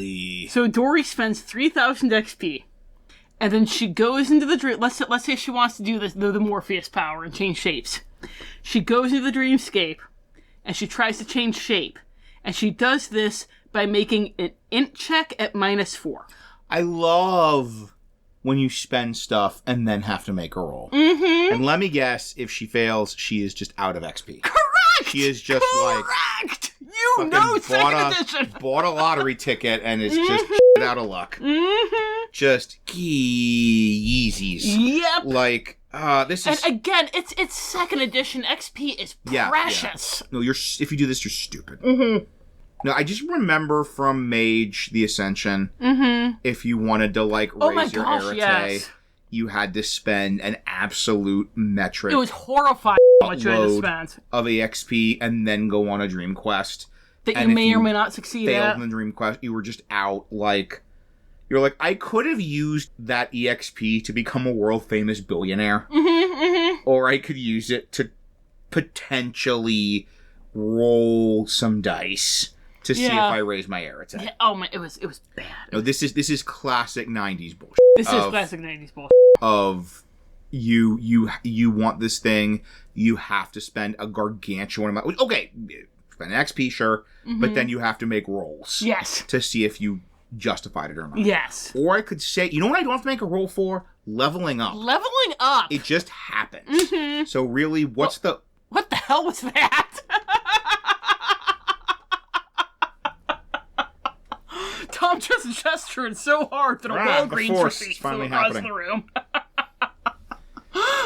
So, spending EXP on something you have to make a save for to get is stupid, is a bad decision. I should save the EXP and level up because I don't have to make a save on that. Yeah. And it's... The good news is you can't lose a level. You have to, bank the XP, and then you lose XP, you bank it. So at least Dory's not going to get knocked down to level 2. Oh, good. She's that's good. Specifically... Well, that's good. She's been banking 3,000 XP all this time to learn how to change shape, and then she doesn't get to. And you can only learn a number of dream powers equal to 1/4 your int score, rounded down. Wow. Yeah. Sorry, Dory. That's 2? That's 2. Within disregard set, yeah. Yeah, 8 probably, -1, yeah. Yeah. This is the best case scenario for Dory. It's -1. I mean... Yeah. I mean... Yeah. We're so catty this episode to these Disney people. We're talking about her... But, Ember's getting 4 or 5. Nick's getting 4 or 5. Yeah. Gosh, I hope I'm not doing too many tangents, but, No, by all means. And this is another sort of, classic 90s bullshit of, how long do you expect this to go on? Wow, because this has to be, specifically dream shit you're doing this for. Yeah, this is, your Nightmare Lands game. Using this box set. How long is this going on that Dory is getting 3,000 EXP to bank to try to get dream powers? Or, Ember's able to get, let's say, 4 of them. Let's say her int's 18. That Ember's able to bank 12,000 EXP, yeah.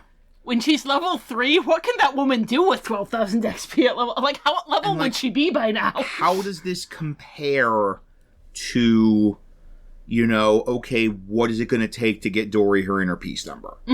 How many dreams happen a session? How many points is she getting a session? How many sessions for Dory to get to her inner peace score versus how many inner peace number?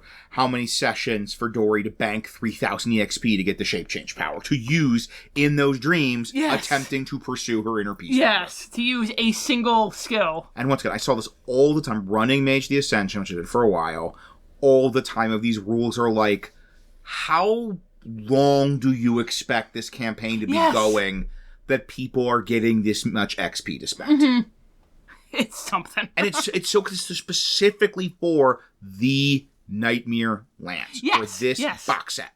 None of this applies to anything until you, the DM, started doing this game. So they arrived, they got the letter, got the journal, arrived at the asylum, and started doing Nightmare Land stuff.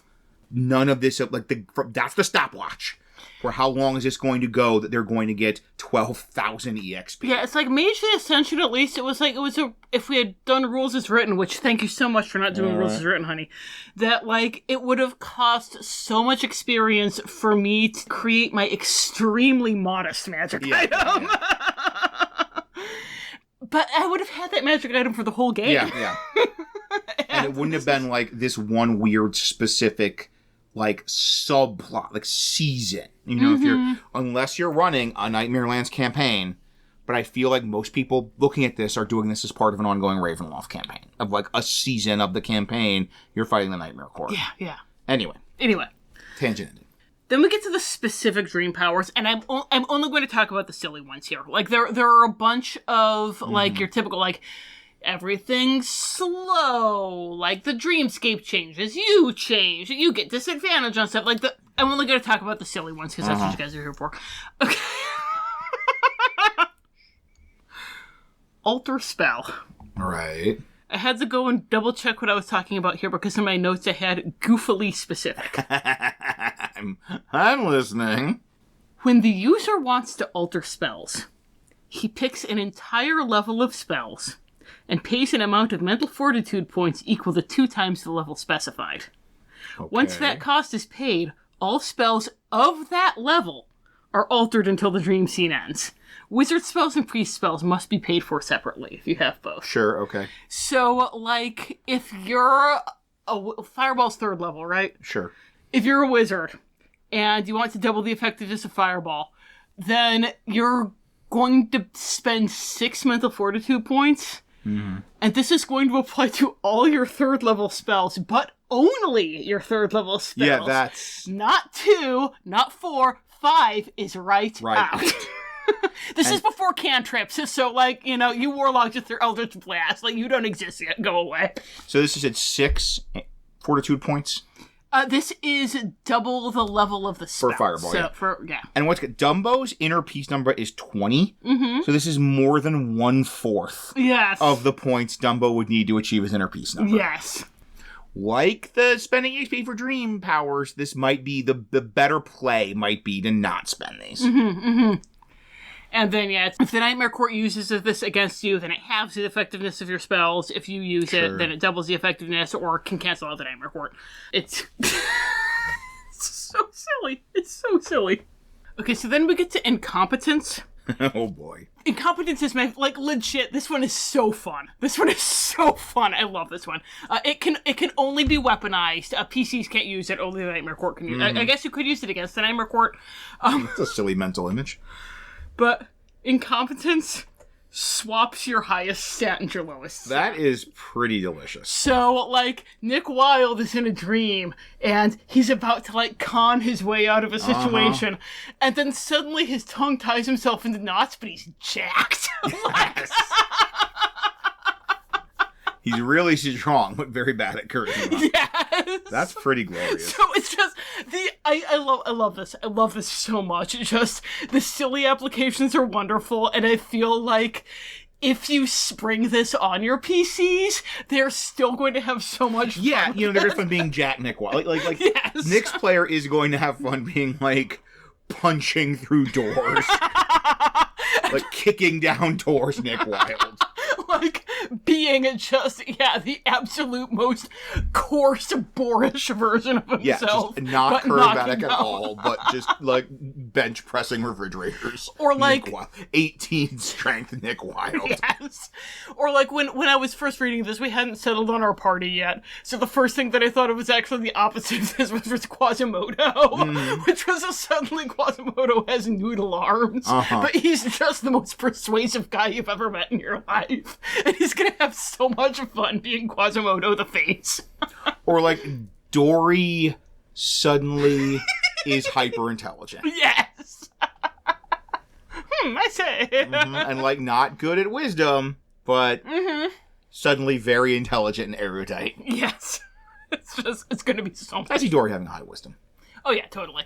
Like, yeah, she's got your classic like street smarts versus book smarts kind of thing. Salt of the earth, yeah. Mm-hmm. Gut, you know, no trusts her gut. Oh, yeah. And then the last really goofy part, like, because again, there's a ton of other dream powers, but they're boring. And not boring, but like you don't need we made a funny comment about like you turn into a T-Rex, you shape change, whatever. Or the one that makes you buy the book on DM's Guild. Yes, the one like we're talking about with the Rainbow Serpent, where you think that the dream really happened. Like that's cool, but whatever. So the last one is polymorph. So it's polymorph, but you can do, like, really weird stuff with it. Like, your ability scores and hit points stay the same, but your armor class and possessions are transformed. So, like, if you get turned into a frog, then you're a frog with your ability scores and hit points, but with the armor class of a frog, and do not have any possessions. Anything else is up to whoever uses it, including whether or not you get the powers of the thing you change into or not. It only costs 1 point. GMs, if you let your PCs use this, you deserve whatever happens. Yeah. You deserve the T-Rex with a little sword and shield. Well, no, it doesn't get sword and shield because it gets. But like you get T-Rex that can cast Fireball. Yeah, T-Rex, you deserve the fucking red dragon that has all the PC chooses to have all the abilities of a red dragon. And so still has the hit points of Mei, but has the AC of a red dragon and all the powers of a red dragon. Just GMs. Yeah. Why? There's like polymorph, but more powerful. So, that was what I had to share just for the GMs. I don't want to victim blame here, but yes, I do. You didn't read the fine print. No. Oh, and there is one other power, actually. I highlighted those because they're goofy, but there is one other power I want to draw attention to because it's going to be important later, which is summon. And summon lets you call other people to your dreamscape. That is really good and important, and honestly should be kind of inherent. Yes. Because that otherwise, this is the tricky thing of like, Otherwise, it's going to be everybody having their individual dreamscape scenes. And that's going to be... Wow, yeah, you have to learn it! Yeah, you have with to, XP. pay XP to not have every... Oh, no! every, you're in the asylum in the day investigating and talking and making your strategy. And then you go to bed and there's the nightmare scenes. Oh, and no! the DM just has to go through one by one and do the nightmare the nightmare scene. Unless they're and each PC has to do this individually, right? Yes. Maybe you can have one or two, whoever Dory. the dream seed is. Yeah. Dory can call everyone into her dream. But Dory has to spend 3,000 EXP to bank and then spend 3,000 EXP to be able to do that. As opposed to, it should be something automatic, I think. Or some milestone of, if you get halfway to your inner peace number, you get this automatically. Yeah. Because you want a couple of those nights of everybody with their individual night. Oh, totally. But, not months of sessions. Yeah, no. Of everybody having their individual nightmares, and then finally Dory banks 3,000 EXP. I could turn into a red dragon and have red dragon powers, or I could, have scenes with multiple PCs. Dory banks 3,000 XP, and then has to make an int check at -4. Oh, wow. Good luck, Dory. Okay, so the way int checks worked back in the day, dear listeners, was there wasn't a DC, because the DC was your score. You didn't have an ability modifier, the DC was your score. But it had to be lower than your score. 3rd edition, the fact that you always wanted to roll high was a f***ing revelation. I wept for joy. I had GM'd 2nd edition, and I read 3rd edition, and I was like, this is beautiful. This is the most beautiful thing I've ever seen. So, Dory, her int is 8, and if she's making an int check at -4, that means that she has to roll a 4 or lower. And if she doesn't, those 3,000 XP are just gone. Yeah. So... Ember with her 18 has to roll a 14 or lower. That's better, but still a lot hard. better, but still. If you hear people complaining about Thaco, that's because attack scores also had to be low. That's a whole other thing. So that's it for dream powers. Then we get into the section on dream walking, which is a trance that lets you send your dream self into dreamscapes. So summon is when you pull other people in with you. Dreamwalking is when you go in yourself. So, if Dory has summon, she can pull other people into her dreamscape. Right. But if she has dreamwalking, she can walk into Ember's dreamscape. Okay. Yeah. So that's the difference. Once again, maybe our people that are having a higher int, like Ember, can get the power so they can go be in a ding-dang dream scene with Dory. DM's like, guys, I'm really tired of doing 5 separate dream scenes every night. Yes. And learning how to dreamwalk is so much easier than learning dream powers. It's so much easier than learning dream powers. You don't have to spend XP. 3,000 XP. And to make a roll. So you have to be at a certain level. I think it's the same level as for learning dream powers, but I'm not going to check. But it is the, Dory has a DCer than Nick and Maymay. You have to make a wisdom check at -4, so Dory is once going to go. Yeah. Oh, good. I was worried for Dory for a minute. Yes. She wasn't being the best at everything. If you fail that wisdom check, you can't try again until you level up.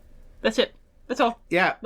Dory when Dory reaches level 5, she makes a -4 wisdom check. If she fails, she can't try again until level 6. If she succeeds, then she can dreamwalk. The end. Really a gallant to the dream powers goofus. Yeah. And I still don't love you can't do it again until you level up. At least you didn't waste 3,000 EXP. I don't know, maybe I just have Stockholm Syndrome for 2nd edition, but I was like, oh, of course, that makes sense. And then there's a section about adventures in dreamscapes. The dreamscapes are built around the dream seeds, of course, because they're the ones who are generating the dreamscapes. Each night, a dream seed participates in up to 8 major dream scenes. Each dream scene is each major... Seems like a lot. Each major dream scene is an encounter. And unlimited minor dream scenes, which are a few seconds. And the scenes are each a specific situation in a specific setting with a specific cast of characters. It's the definition of a scene, yes. It is the definition of a scene. And I do like it mentions because they're dreams, it explicitly states that they don't have to have an obvious connection. That's So, yeah. So, Maymay can be having a dream where she's at a Four Town concert, and then suddenly she's out adventuring with the party. Yeah. And it's fine. There doesn't have to be a transition. Yeah. And that is it for Chapter 2. Woo! Not Book 2, just Chapter 2 of Book 2. Okay, how many chapters are there in Book 2? 4, but Chapter 4 is really short. Okay, so then we get to Chapter 3, which is actually titled The Nightmare Lands. Okay, good. It's a more detailed, like, crunchy rules. Right. Like, Illhousen just kind of gave us the broad strokes. He gave us the tourist brochure. Yes. See the lovely dream bubble of Seraph and Labyrinth. Forest of Everchange. The Forest of Everchange, yes. Princess Equestria. Yes. In the land of Equestria. So the Nightmare Lands are a blend of level 2 and 3 reality. There's dreamscapes, and there's also, like, actual real stuff. And it says that, like, even though the areas might change internally, they're always distinctive. So, like, the city of Nod, like, the layout of the city and the streets and everything might change, but it's never going to turn into the Forest of Everchange. Okay. They're always going to be their own thing. So first we hear about the Rocky Shoals. The Nightmare Lands is surrounded by the Nocturnal Sea, which has really fascinating implications for our domain creation purposes. It's like, it is an actual, like, sea. Like, it is just the place that you can travel to, and it's in the Nocturnal Sea. You can just sail there. So, that is awesome. And as mentioned, one of the things is really helpful for us and really interesting is this, way back in the first Ravenloft box set, that idea of, like, this is a place. Yes. Not just a dream world. You go in when you dream. Yes. The rocks will move around so that you can't map them. So it does have these rocky shoals, but good luck trying to sound them out because they're always going to be moving.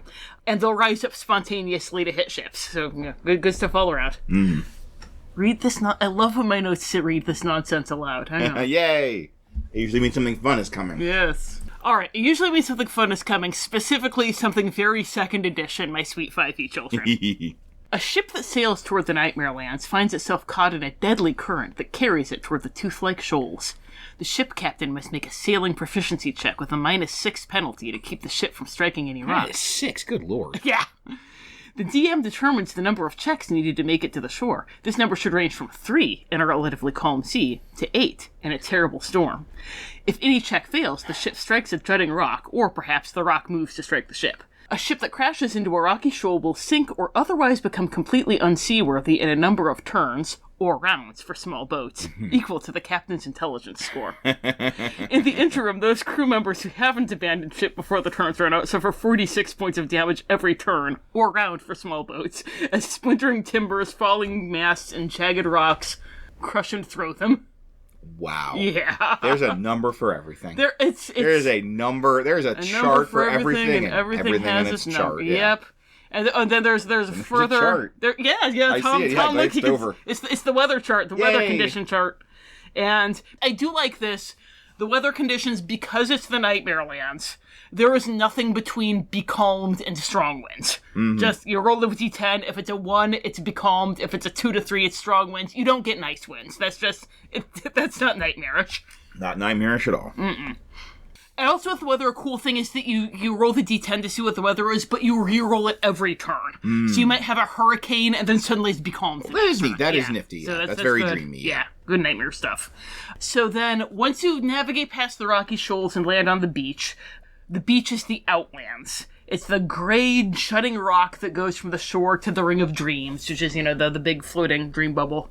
There's a pretty spooky description of how desolate it is. The sky above the Outlands is as gray as the expanse above the Nocturnal Sea. Gray days give way to nights of deepest black. The wind off the sea dies as it passes over the broken ground, leaving the vast majority of the area calm and quiet.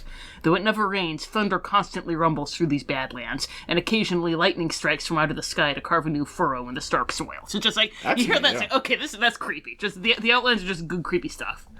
And it's one of the only areas in the Nightmare Lands that doesn't change at all. It just always stays this stark, barren landscape.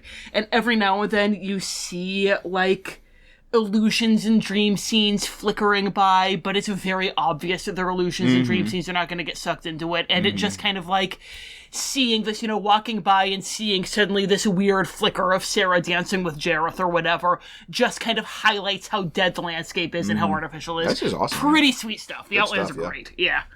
So then once you get past the Outlands, you get to that Ring of Dreams. So it's thousands of glistening spheres hanging in the air in a ring surrounding the Forest of Everchange. Mm-hmm. There's a lush grass, unlike the Outlands, but like it's constantly shifting and warping in creepy ways because you've got that level 2 reality seeping in from the dream bubbles. So, like, 1 minute the grass is healthy green, and the next it's all sickly and wasted, or it might, like, change to a weird color. The dream bubbles can vary from only a few feet across to 300 feet in diameter. Some are only a foot above the ground, others are 500 feet up, so just lots of bubbles everywhere. Lots of bubbles, yeah. Yeah, Asha and Magnifica, we're going to sing about them. Ooh, boy.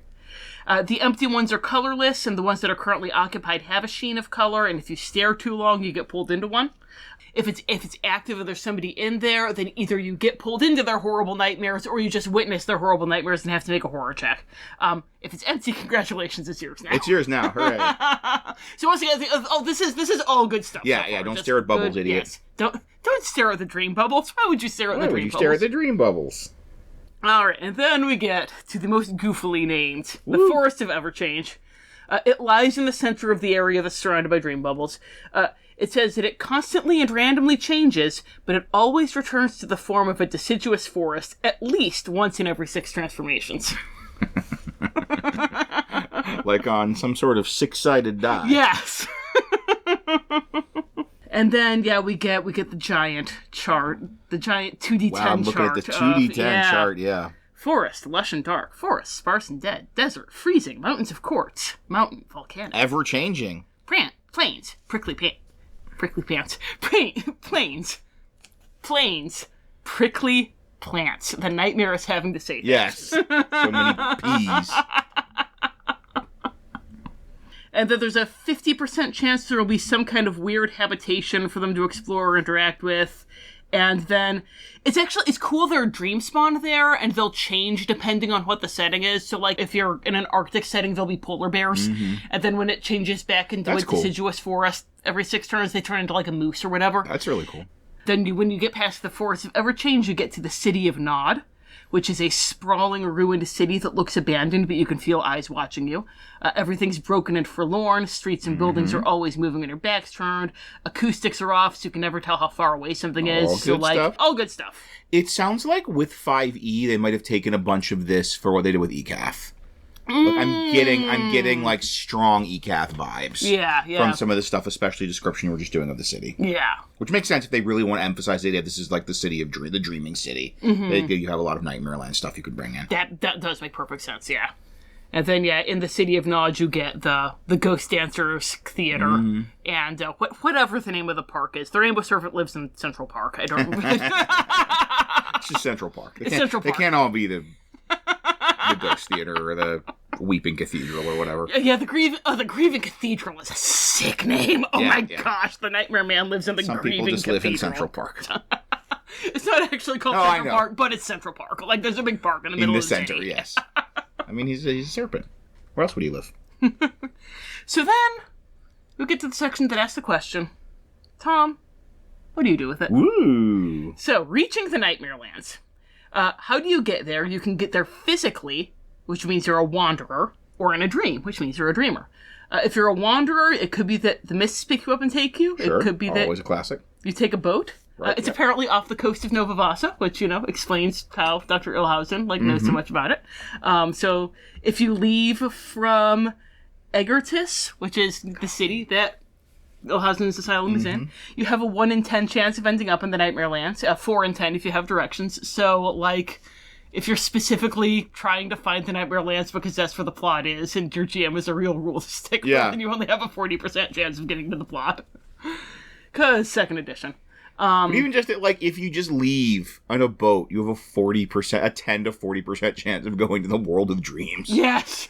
I don't know. I kind of love that. No, that's great. Yeah, it's just bonkers. Yes. Then, if you're a dreamer, then, Dream Seed or getting pulled in with the summon power or being a dreamwalker or whatever. It says dreamers usually hang out in dreamscapes. The dream seeds are stuck there, but, if Sarah's the dream seed, right? If she's dancing around in the masquerade, she can't do the thing where she sees it's fake, but the other dreamers who are in there can. Okay. And they might be able to point it out to her. And they can see the shell of the dreamscape and push through. It takes a pretty sizable wisdom save to be able to do that, which makes sense. It is another way that Dory is a goddess straying the earth. Dory's like, hey, this is a dream. when a dream changes, the dreamers who aren't the dream seeds have a chance of either waking up or being pushed out into the train between. So, like, if, Mei Mei is having a dream about fighting with her mother, and then suddenly she's at the Four Town concert, then, like, the shift from fighting with her mother to the Four Town concert might eject the rest of the party from her dream. Okay. Which, sounds really annoying. Yeah, no, that's a terrible rule. That's a terrible rule. It is a terrible rule. I think they're trying to do the, like, Nightmare on Elm Street Dream Warriors, where, like, they're together, then Freddy separates them. Yeah. But, like, ejecting them from the dream is a step too far. Yes. Like, they go to a different area of the dream. Or, like, they go to their own dreamscape, which is, like, connected to the same Like, they're in that old part of the... Like, they're still at, Mei Mei's house with her mother when Mei Mei's now in the Four Town concert. Yes. And, like, Mei Mei's mother is turning into, like, a water creature that's attacking Ember or whatever. Or an annoying little redheaded boy that's separating Dumbo from his mom. And wanderers are just kind of, the people who go there physically, they're just kind of, like, they're regular people in regular space if they're wandering around in... the Nightmare Lands. You can do in Ravenloft. I have here in my notes, anytime they notice the surreality, they have to make a madness save. That's going to add up. Yeah, good lord. Like, like, things are changing every turn. Like, yeah, this is dumb. That's dumb. That's so dumb. If you're going to build in this kind of really, really interesting narrative, like, you can just take an Uber to the world of dreams, then, like, don't have it be like, but we're gonna punish you. Then you're gonna go crazy. You're gonna go crazy because it's so surreal. Like, hey, it's one of those, like, oh, and it's so surreal, so of course it's gonna wear on your psyche, so you have to make a wisdom save every time there's a surreality. All right, guys, let's go lunch. Like, no. Let's, like, think about this for just, like, a minute. Like, how often is that gonna happen? Probably, like, a lot. A lot, yeah. So knowing what we know about dice, and statistically how often you're likely to fail this save, what's that going to end up looking like? Yeah, you're going to be in trouble. Yeah, exactly. Like, I can't do the math in my head, but you're going to be in trouble. So...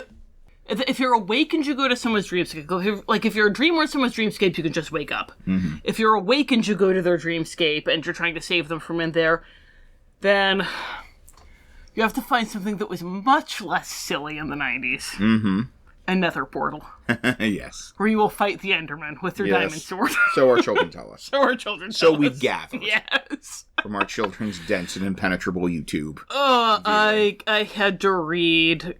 the first, 100 pages of a Minecraft book to our youngest for his bedtime story for a while before even he was like, this is garbage. About the adventures of the Nether Kitty. Nether portals, they will turn you into a Nether Kitty. Okay. Yeah. Sure. I don't remember that from the Minecraft movie, which is my main frame of reference. Yeah. So you have to find the Nether portal, which is a hidden doorway to the real world.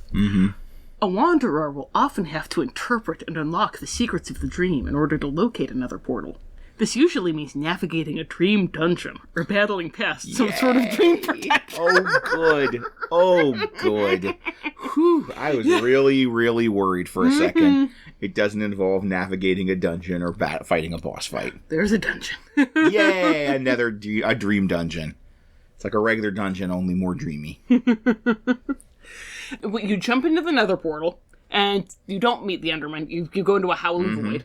If you want to end up in the same place, if a bunch of you are jumping in at the same time, you better hold hands when you jump in, because otherwise the DM is like... I'm not even going to say the DM is going to have fun with you. The DM is going to have a nightmare if they go with rules as written, because enjoy a whole bunch of sessions of a split party. So you'll imagine where you want to go, which can be outside of Ravenloft. Like, this is a way to escape from Ravenloft in the old Weekends in Hell days. You make a wisdom save at -8. If you succeed, then you go where you wanted to go. If you fail, you roll on a chart, and there is a 50-50 chance that you end up right back in the motherfucking dreamscape after all that. Oh, wow. That is... Only if you fail, but still. That's a 50-50, though. That's like... 50-50. Flip a coin to see if anything happens in the game. Yeah. If you progress. Just, hang on, let me look up real quick. There's a 50-50 chance you end up where you want to go. It's no. And I was like, oh, that's fair. That seems fair. No. An element of danger, risk. Classic D&D stuff.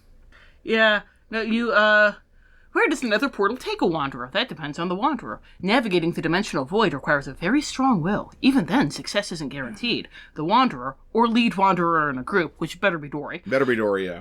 Concentrates... How weird is that to say? Yeah, better be Dory in charge, or you're screwed. She's the one that you want to be concentrating. Mm-hmm. Concentrates on the destination she wishes to reach and makes a wisdom check with a -8 penalty. If the check succeeds, the wanderer steps out of the destination she imagined. This destination must be a place the wanderer knows well and has physically visited at least once. It can be anywhere in the waking world, including beyond the mists of the demiplane of dread. If the check fails, the wanderer either steps back into the dreamscape she is trying to exit, or into another destination as shown on the table below. If a wanderer has a dream catcher, which is but there are dream expert guys called aber-nomads, and they can give you a dream catcher, and that helps you. I would expect nothing less from the 90s. Artifacts of near godlike importance. Gosh, yes. Those of you who worked around in the 90s. Big deal. Wow. Big yes. Big thing. Yes. And yes, if the wanderer has a dream catcher, the trip through the nether portal requires a wisdom check with no negative modifiers. So you better have a dream catcher. You better have talked to that aber-nomad. A random destination in the demiplane of dread includes any domain in the core or among the islands of terror. Such a result often leads to new adventures as the wanderer or wanderers find himself in a new place of horror and gut-wrenching fear. So you roll a d6, 1 to 3, you end up in the same dreamscape, 50-50 chance. 4 to 5, you end up in the terrain between, so you're in the physical part of the Nightmare Lands. And 6 is a random location in Ravenloft. Bring to new adventures. Yes. Oh boy. This is what DMs love. They love a random die roll that completely derails there. Mm-hmm. Though random location is nice, they're letting the DM pick the random location. Yes. So that's better than you roll on a chart. Not here in Barovia. I guess that's our game now.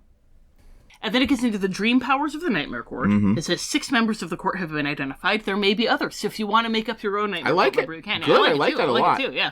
And then it gives a dream power specific to each court member as well as their domain in the Nightmare Lands and more detailed stuff on how they like to use those powers.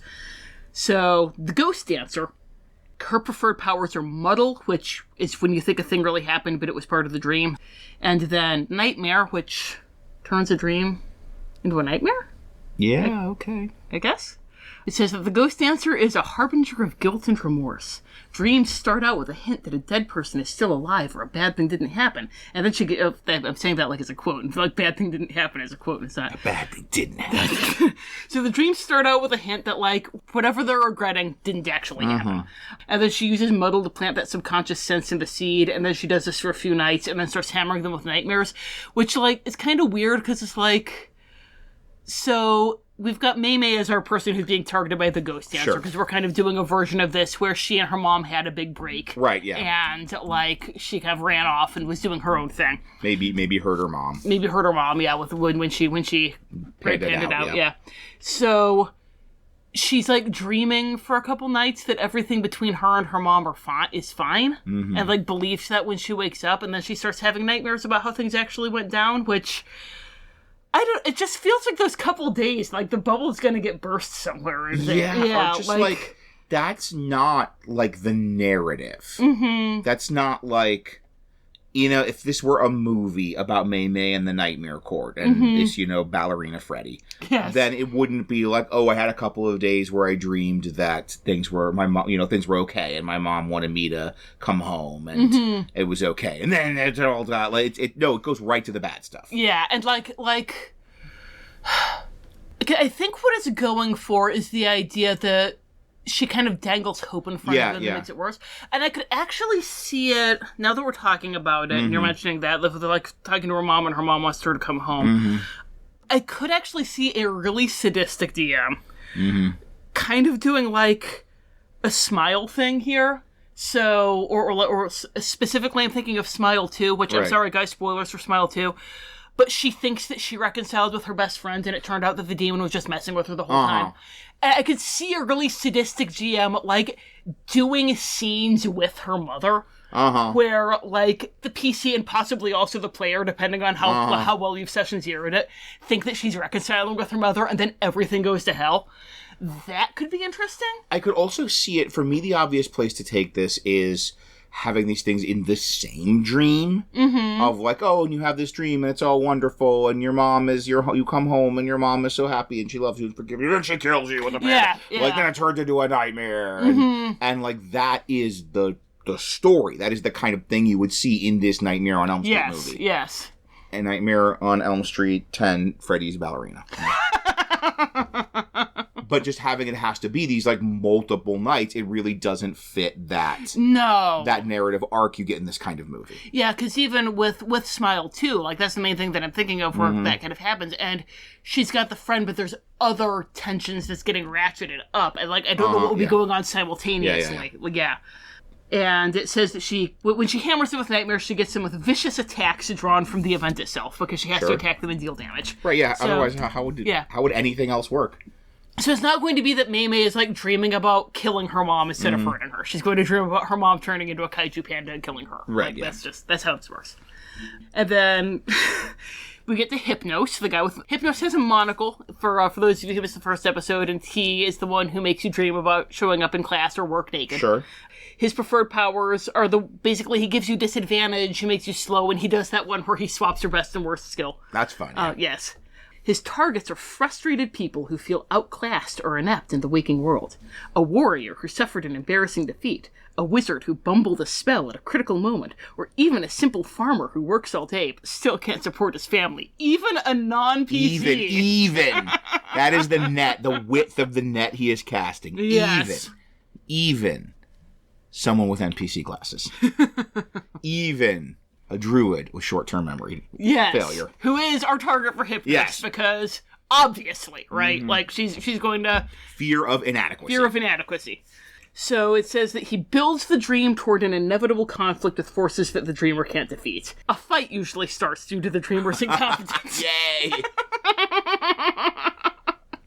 It's like, with Dory, this would be the whole that she has a nightmare that she, like, forgets all her friends. She forgets about Marlin and Nemo and forgets everything and just wanders off.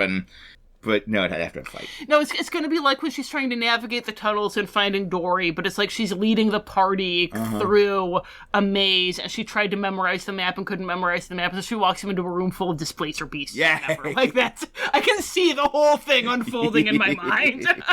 Really powerful speaking to her psyche. And then he summons Dream Spawn and uses his powers to make it so the person can't fight effectively. And also, he's the one who uses mesmerism to get people to do stuff in the waking world, which I don't see the connection. He gets them to fail. Yeah. He gets them to, like, drop stuff. Yeah, like, he's the one we mentioned in the first book that there was a guy who had the whole, like, he dreamed he was being attacked by a monster, and so he killed the monster, but it turned out that it was this good person who he, like, sleepwalked over and killed her in real life. That is not exactly fear of inadequacy. No, like, I do not see the connection here. And he went to have breakfast, but dropped his plate. I was like, no, how embarrassing. Everyone clapped in the cafeteria at the asylum. He dropped his plate on her head and broke her skull. It was so humiliating. Okay, so then we have Morpheus, who, as mentioned, is not the Sandman. It's not a spooky pale guy with black hair. He is, like, he goes to people who have suffered trauma, and, like, it's this whole, they have trauma, and then he puts them through various transformations, like, so that they have no grip on reality. And as we saw in part 1, that trauma can include being married to a fatty, which I guess made him fail a horror save, because, judging by the... And so his powers are all of the, like, alteration and polymorph ones, obviously. And also invulnerability, because it does mention it's cool. Like, he'll kill you in dreams, but not let you die. Like, he'll do all these things that should kill you, and you feel the pain, but you don't die, which is cool. This starts out good, because it says, like, it's contrasting him with the Ghost Dancer. And it's saying, well, the Ghost Dancer likes to kind of blur the line between dreams and reality and, like, give you these dreams that you think are real and everything. And Morpheus just likes to throw you headfirst into the, like, full dream, full nightmare, no reality at all, just hammering you with surreality and madness. Yeah. We've mentioned the whole idea of we can see there being kind of a narrative arc to the Ghost Dancer stuff. And they have the line, victims of the Master of Change are those who have witnessed some horrible or traumatic event or who can't cope with a sudden change in their life. So I see I see the idea that they have here. That they're like, well, if you have trauma, then your life is permanently changed. There's a permanent before and after, and that's just how things are. And Morpheus is like coming in and bringing in all this change and transformation and everything because that trauma has thrown your life into change and transformation. I see what they're going for, but they just cannot figure out what they want to do with it. Yeah. It's like trauma should just be its own thing. Yeah. And I think they wanted to do... And look, I feel like this is a very, like, small scale. This is like even a farmer could have, like, you know, you have change in your life, something's upended, and it gives you stress. And that stress gives you nightmares. Right. And, you know, that happened Inside Out. Riley had Riley was having nightmares. And the problem is that doesn't necessarily lend itself to that's too realistic. Yes. It doesn't lend itself to big dramatic PC backstories, and also it doesn't lend itself to rolling initiative and stabbing goblins. Yes. So we had to pause for a minute while I checked the text because all I had in my notes was what?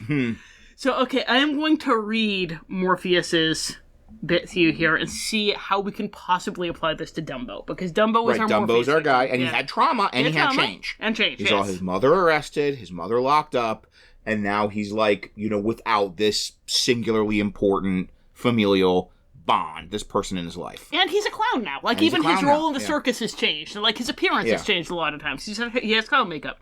All right. Morpheus likes to set his torments in alien environments.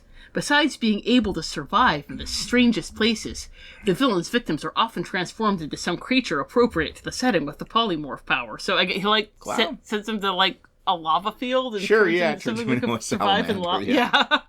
Equipment and possessions are seldom allowed, so visitors will often be forced to survive with only their wits or their own powers to aid them.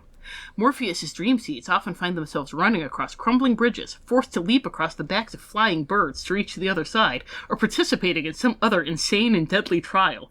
Even death is a learning experience for Morpheus, for he almost always uses the invulnerability power on his dream seeds. A dreamer might become an animal, or lose his head and stumble around without most of his senses, or he might even become a divine being with more power than he can control. All of Morpheus's dreamscapes are sparked by the seed's own imagination or situation, but the Master of Change excels at stretching the simplest ideas into something truly bizarre. What the hell am I supposed to do with that? He has to be in a circus with a burning building, and it's like 100 stories high. Yes. That he has to jump from.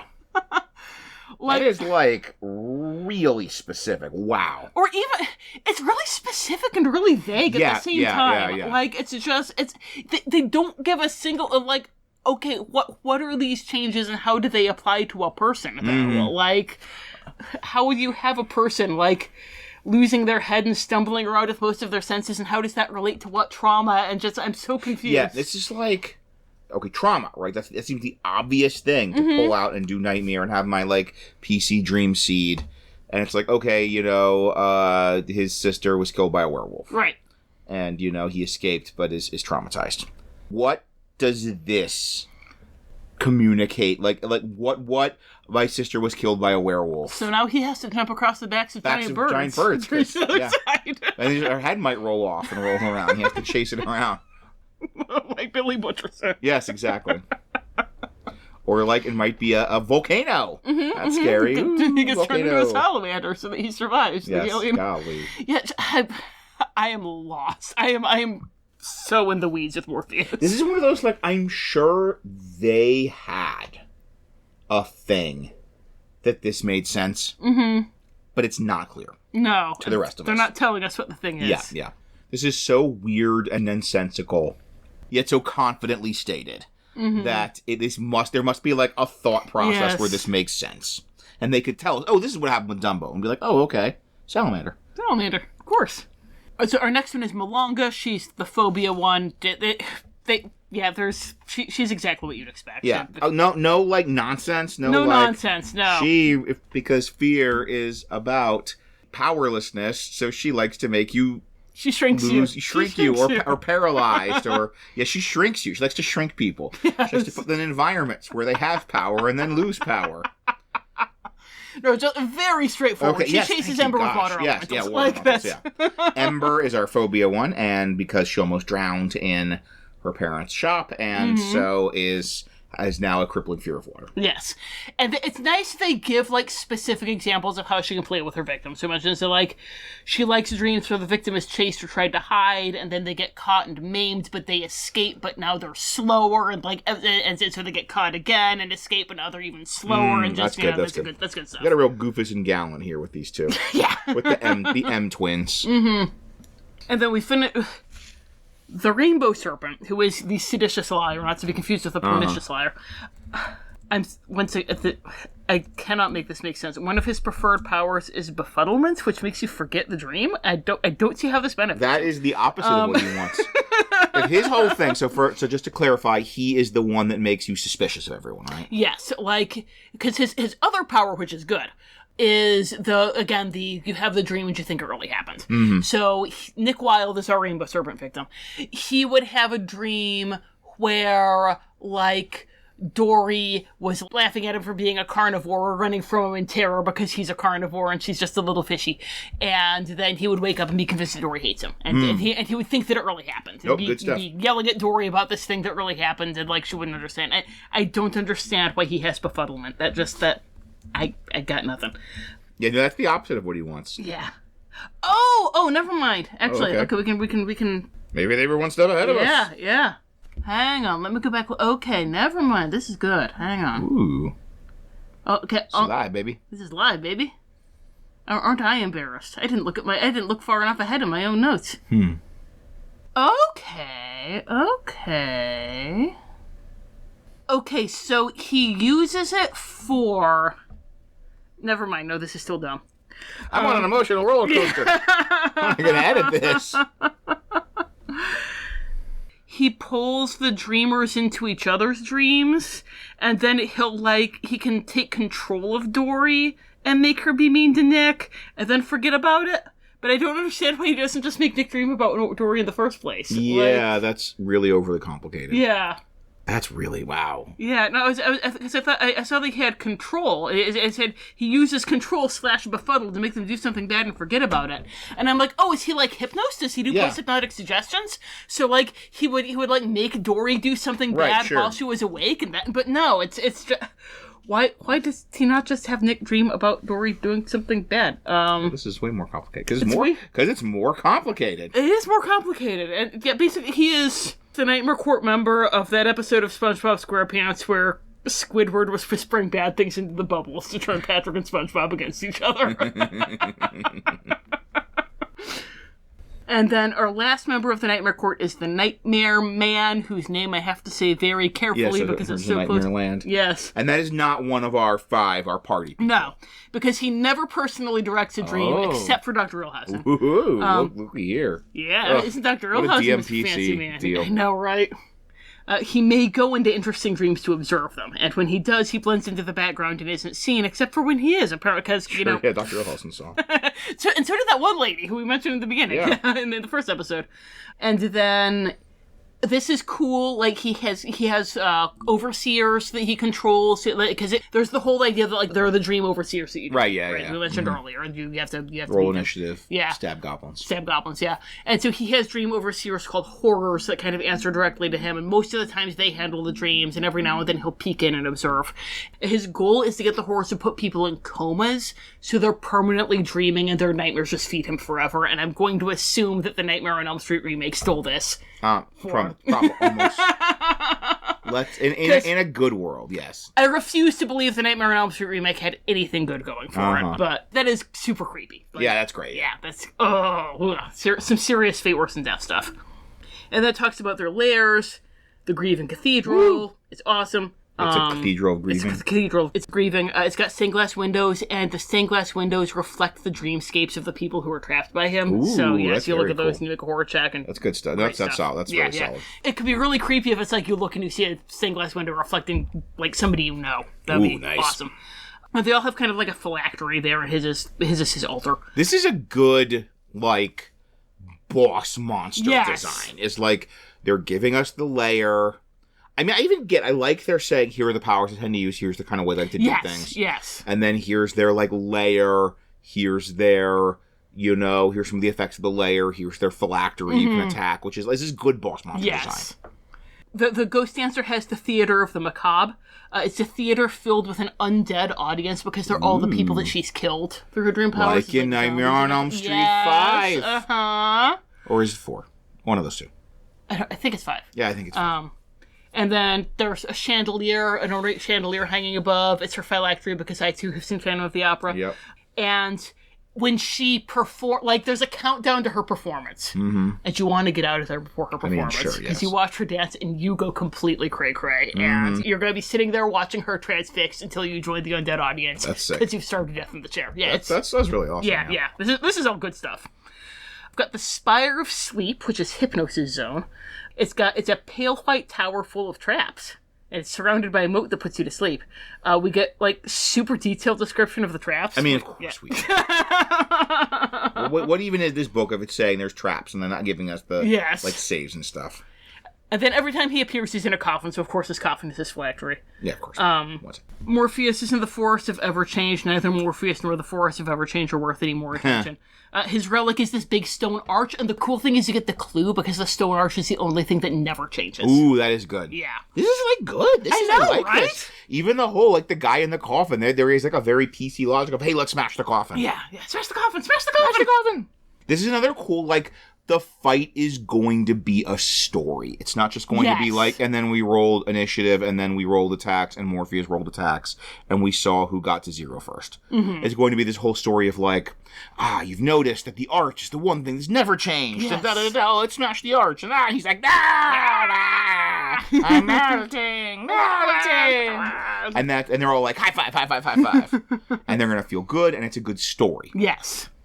Mulanga has, the phobia lady has ghettos in the city of Nod, and it just says, ghettos prowl the city of Nod like a living beast, which is very evocative, but they don't give us any more details. Yeah, go on. Yeah, I know. I think from reading the later stuff, I think the idea is, you never know where in the city the ghettos are going to be because they're hunting you. Okay. So, you'll be someplace, and if you draw Mulanga's attention, then suddenly you're in the ghettos. Okay.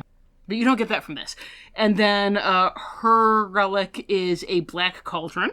It's all coming together. Mm-hmm. Oh, yeah. In a particularly dilapidated building. And oh my gosh, I wish it was called Central Park. Yes. The Rainbow Serpent lives in the Park Primeval. No, I wish Central Park in Manhattan were called the Park Primeval. It's really one of the only ways to improve Central Park. It's called the Park Primeval. What a dumb cheese. That's a really terrible name. Full of reptiles. Right, yeah, serpents. There's a zoo.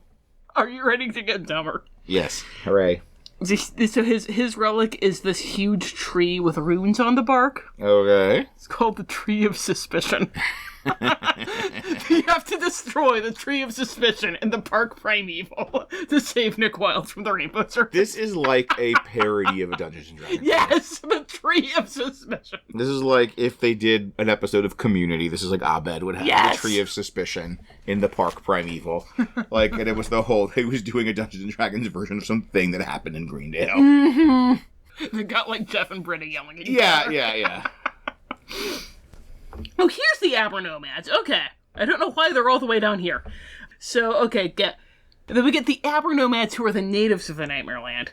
They live in the Forest of Everchange, so that's one good thing about the Forest of Everchange. Uh-huh. They don't believe in anything they can't currently see, because everything always changes. That's kind of awesome, they kind of don't have object permanence. My notes, they don't have object permanence. For totally rational and understandable reasons. It actually makes perfect sense in this world to not believe in object permanence. And they also have no grasp of cause and effect, because cause and effect doesn't exist. No, it doesn't exist. Yeah, stuff just happens. Things happen, then other things happen. And other things happen in a sequence.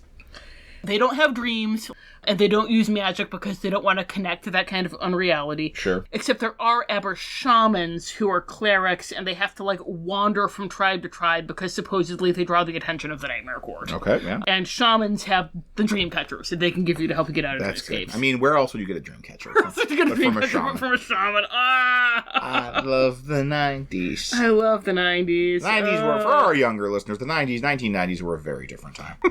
And there was a lot of getting dream catchers from shamans. Yes, and the wisdom of the rainforest. This is not an uncommon thing. No. Theme in a lot of 90s media. No, the dream speakers in Mage the Ascension. Yeah, golly.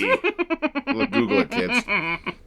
And then our last chapter is not super short, but I don't have a whole lot about it because it's mostly just a map of a normal-ass place, which is, it's about Dr. Illhousen's clinic. Sure. And it's, again, mostly just this boring map.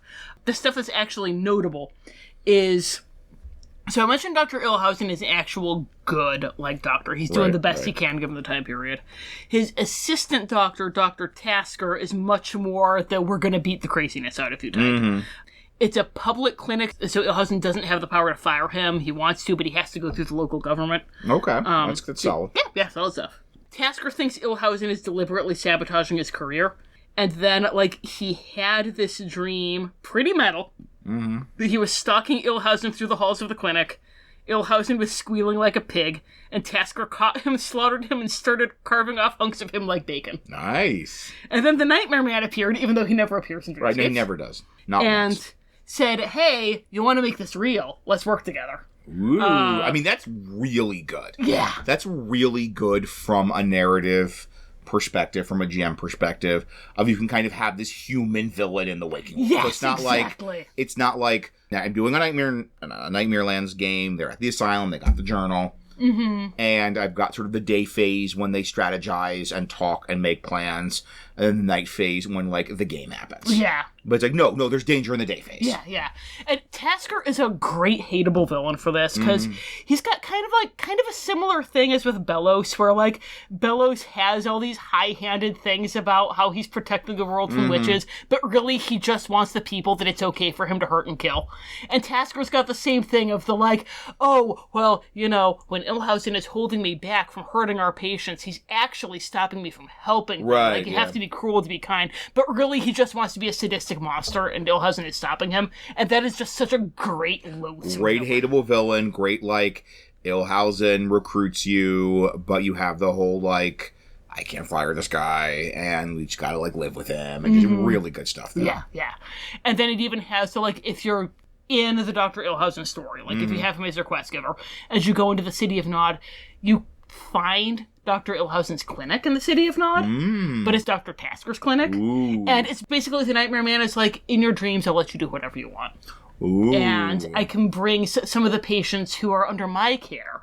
I can bring them to you, and you can do whatever you want. This is amazing. Yeah, this is so good. This is the whole campaign. I want to kill this guy. I hate him so much. The whole campaign is unfolding. Yes. They go and they find this, and they're like, oh my gosh, he's bad. And then you have this, some kind of confrontation in the waking world, and, just, good stuff. Yeah. That is a great, narrative choice. And you're going to be seeing more of that narrative choice and how that whole campaign unfolds when we get to part 3, because that's... the final mod involves confrontations with Dr. Tasker. Good, yeah. They set it up really well. I want to kill this guy. So, and if you want to hear which of our Disney/Pixar unravenloftable movie PC party possibly kills Dr. Tasker. And who romances the NPC. Possibly Dr. Tasker, we'll see. No, not Dr. Tasker. I don't remember her name, but... We will be coming to you next month with part 3 for our Patreon members. If you are not a Patreon member, hopefully you enjoyed this look at the Nightmare Lands, the rules, things we've referenced again and again and again in these various dreamscape adjacent domains we've done. Yeah, we didn't do a deep dive into the rules here because, that's not very entertaining reading a bunch of numbers. But, hopefully this was enough of the idea of how they do, these powers and the push and pull with the mental fortitude points and the dreamscapes and how you escape the dreamscapes and all this other stuff, that when we say, hey, you can pull a lot from the Nightmare Lands for Christmas Carol. Christmas Carol or Labyrinth or whatever, that now you know what we're talking about. Yes. And that's why we wanted to make this one public, because we have cited this so much, and these are the mechanics we're citing. And if you want to hear about that adventure as we walk through it together, then Patreon, $2 a month, not too much, then consider supporting us on Patreon. But whether you can support us on Patreon or not, thank you for listening, pleasant dreams, and happy gaming. And happy Halloween.